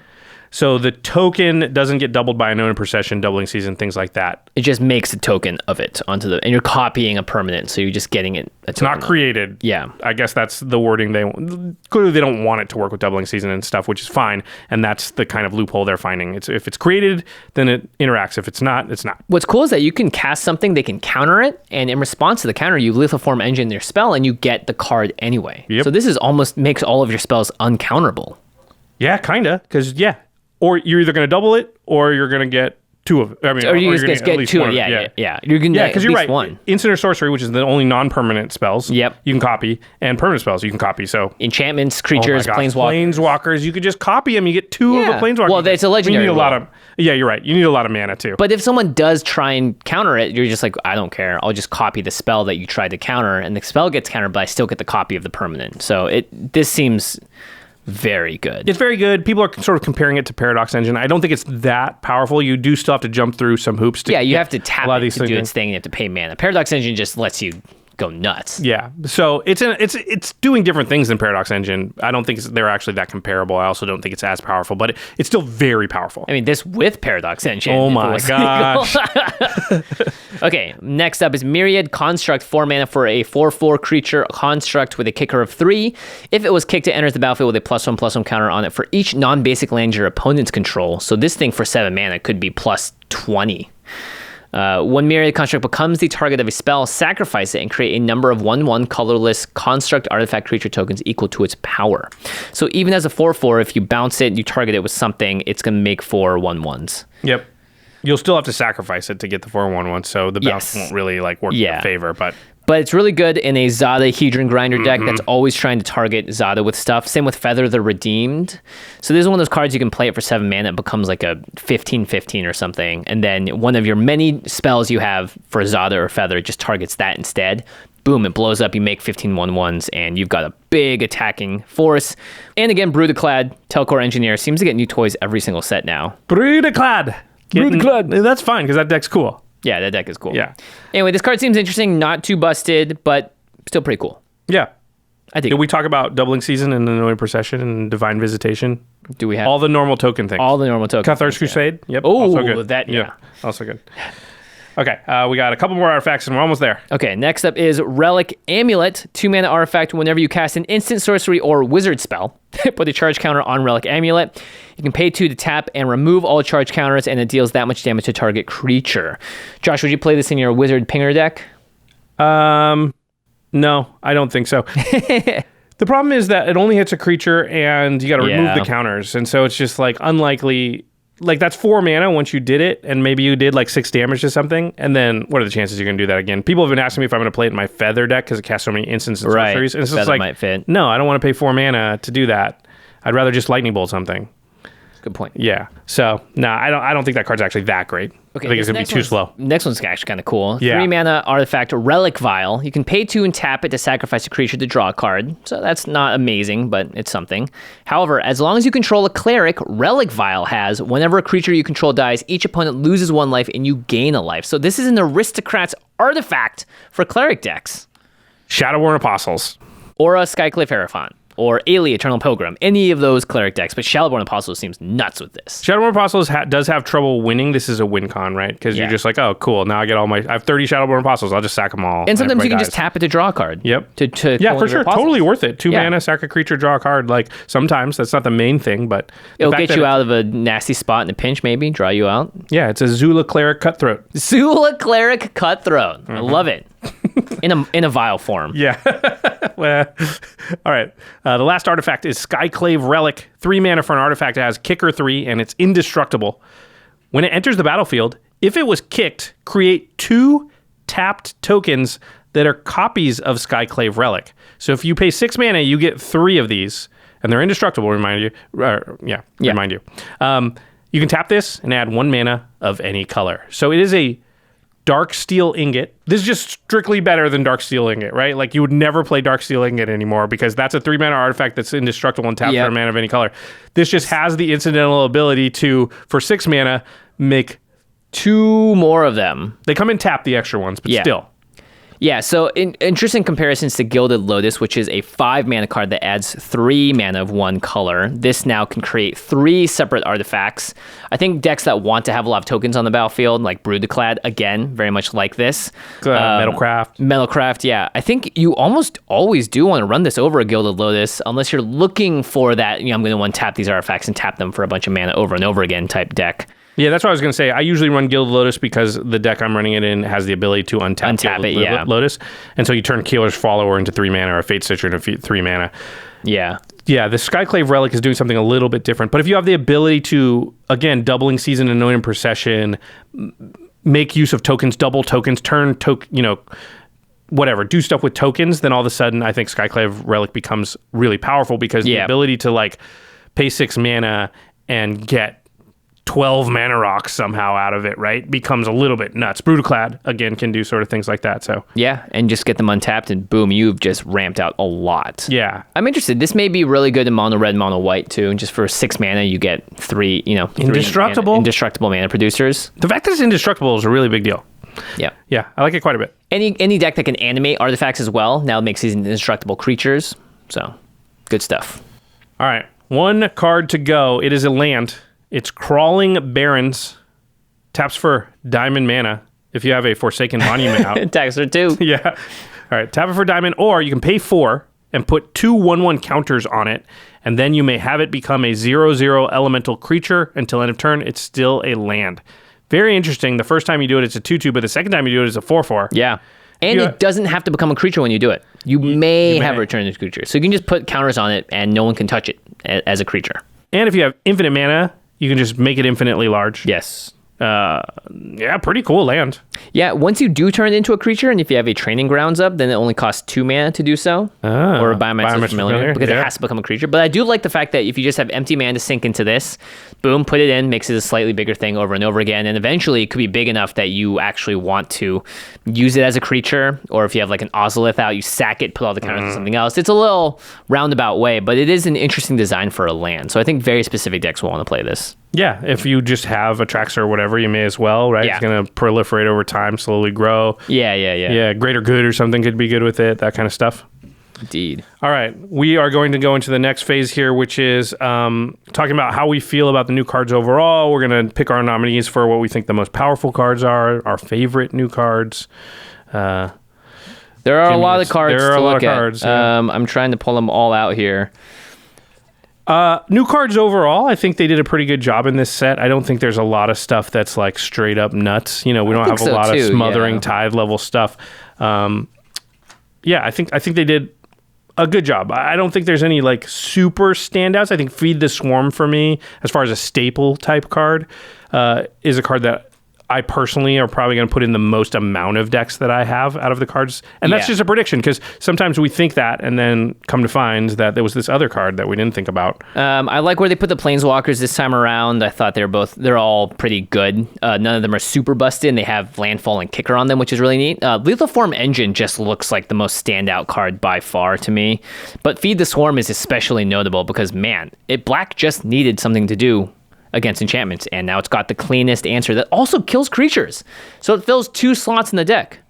All right, so do you agree generally with the layout that I've got here? This is what I think to be the sort of top of the top. Yeah, and this one's only here because Green didn't have anything else to offer. Well, it is very powerful. Yeah. But that's the Ancient Greed Warden that he's pointing out there. Okay, what do we think the most powerful new card is? Do you know what you think? It has to be one of the 2 colorless cards because they can fit into the most deck, and it's probably going to be Lithoform Engine. Just because, again, you could make an argument for this being in every single commander deck. I certainly think that if you put it in a commander deck, it will be good in your deck. Yeah, you will find something to do with it. Yeah, will it be the best card in that deck because of synergies and whatnot? Maybe, maybe not. But it's going to be hard to imagine a deck where Lithoform Engine is like bad. Yeah.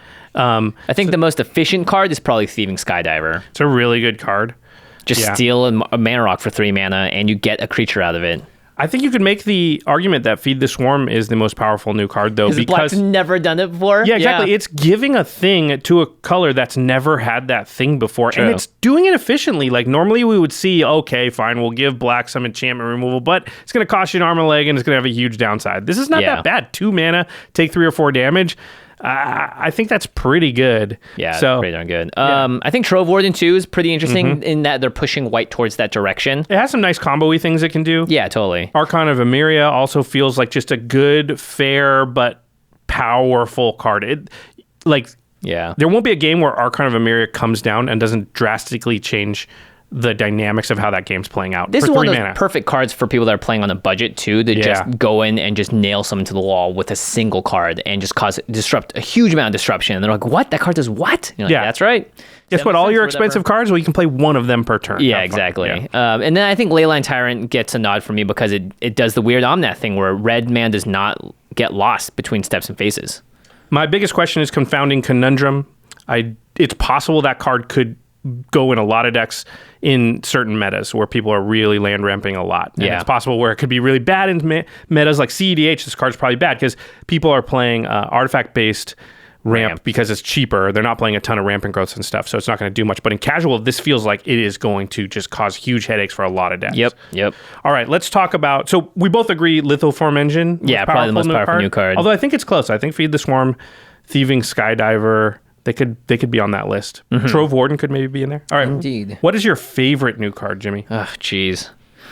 I'll talk about mine. I think mine is Trove Warden. Okay. I'm really happy about white getting some new toys. Like I said, I've been playing around with Boros and white a little bit myself, trying to crack it. And I think one of the best ways to do that is the Fetch Land, Crucible of Worlds, Savine's Reclamation brought back stuff that I talked about in the last episode. And Trove Warden fits into that plan really well. And is another way for white to sort of be able to get tricky and almost keep up with those green ramp decks if you get the right draws. Yeah. And Jimmy, you've seen me play this type of deck a few times now, and you can look up on turn 8 or 9, and the white decks can have as many lands in play. Yeah. In fact, I would just go to that Extra Turns episode and look at what Murph did with his Esper deck and how many lands he had out during that. So he's doing even different tricks than that, right? Like he's not doing the Crucible. So there are ways of tricking out a bunch of lands. So yeah, I like Trove Warden a lot too.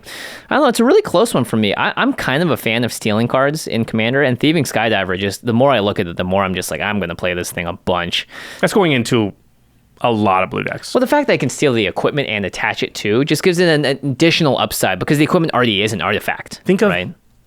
We were talking about, I think Jake or somebody said this as we were editing the other day. He's like, man, our content's kind of sponsored by Sword of Feast and Famine, isn't it? Because it feels like that card has been played in like every, it's nuts. Yeah. I mean, and the fact that it gets pro black and pro green means it's almost always going to hit someone too. How brutal is it? You cast Thieving Skydiver for 5 and steal their Sword of Feast and Famine and attach it to the thing. And it's on your side of the battlefield forever. Yeah. Like you could kill my Thieving Skydiver, don't matter. Doesn't matter. Still have your sword. Yeah. Yeah. So I think that's going to be a great card again. Also for a lot of people that are like, I can't play against Mana Crypt, blah, blah, blah, blah, blah. It's like, well, guess Steal what? it. Just steal it. You know, you can't afford the deck, but you can probably afford the Thieving Skydiver, I think. Yeah. So hopefully. Yeah, so I think that's my favorite new card. Yeah. Okay, very cool. All right. To the listeners, what is your favorite new card from Zendikar Rising? Are there any you think are going to make a big splash in Commander that we did not talk about? We obviously can't talk about every card, even though it feels like we did. And remember that we are doing the modal double face cards, all of them together, and going over the rules of that mechanic in a follow-up video. So it's probably our next episode. So no fair naming any of those as your favorite card. There are some pretty good ones. And we named so many cards today. There are going to be so many new synergies. I'm sure your brains are brewing already.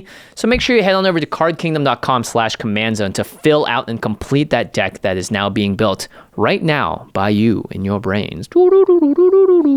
Also in the Twilight Zone. Cardkingdom.com/commandzone. Again, they're going to get you the cards very quickly. They grade extremely well. And they're just one of our favorite companies because they've got great customer service. They'll respond to you so quickly, and they've been with us for so long now. We know they're trustworthy, especially during this time and day when it's really hard to actually trust the postal service in America, as crazy as that sounds. Card Kingdom is one of those companies that you can trust in, and they are going to back their product with their long history of great customer service and great fulfillment. All right, and when you get these cards, don't forget, there are expeditions in box topper packs with booster boxes and set boosters and collector boosters, whatever, but you're going to possibly get your hands on some very rare cards that are worth quite a bit of money. You're going to want to protect those things, and the best company that makes the best products to protect your game pieces is UltraPro. They've got the new Pro Glossy clip sleeves, so that if you do get a foil expedition, I hope everybody out there is that lucky, you will be able to protect it and also still see the vibrancy of the card through the sleeve. UltraPro also makes the playmats, the deck boxes, the whole thing, everything that keeps all of your cards safe. So it's really important. We want to maintain the value of our stuff. And it's not right. It's not just one thing that UltraPro does well. They do all of it well, and you want that consistency too when you're protecting your cards, when you're traveling, or even just playing at your LGS, your friend's house, wherever you're going. All right, and finally, don't forget our Epic Play playmat with awesome art by Jesper Icing. That Kickstarter is winding down, so we're not going to produce that thing ever again once the Kickstarter runs out. Make sure the link it's the first link in the show notes. If you just go below this video, you're going to see it at the very top on the top line there. Click on the link, go to the Kickstarter, order your playmat, because you're going to regret it later. You're going to be like, oh, I wish I would have got that playmat because that art is so sick. And then someone else whips one out and it's got our signatures on it, and you're like, oh man, that could have been me. It could have been if you just had listened to us at this moment in time. And it will be. Yeah. So just go to the Kickstarter. We're in the Twilight Zone. Go to the Kickstarter, place your order. Don't be emailing us in a month being like, oh, I really wish I could. Yeah, you won't be able to, unfortunately. So okay, no end step today because we cannot talk anymore. So we're just going to go to our cleanup step. Yeah. Our editing, graphics, and logistics team is Ashlyn Rose, Craig Blanchett, Yay. Lady Danger, Awesome, Manson Love, yes, Jake Boss, Josh Murphy, Alfred DeStacca, what a guy, Patrick Nunn, and Sam Waldo. Yay, Sam! And big thanks to Geoffrey Palmer. He does the 11 card animations behind us, as well as on the intro of our show at youtube.com/commandzone podcast. Sam Waldo as well helps out there, but you can find Geoffrey online at Living Cards MTG on Twitter. Man, I'm sweating. I think it's just like a lot of work. 2 hours plus for sure on this one. My voice. I need to go get a drink of water. Yeah, I need to take a nap. All right, everybody. Thanks for listening. And we'll see you next time. Peace.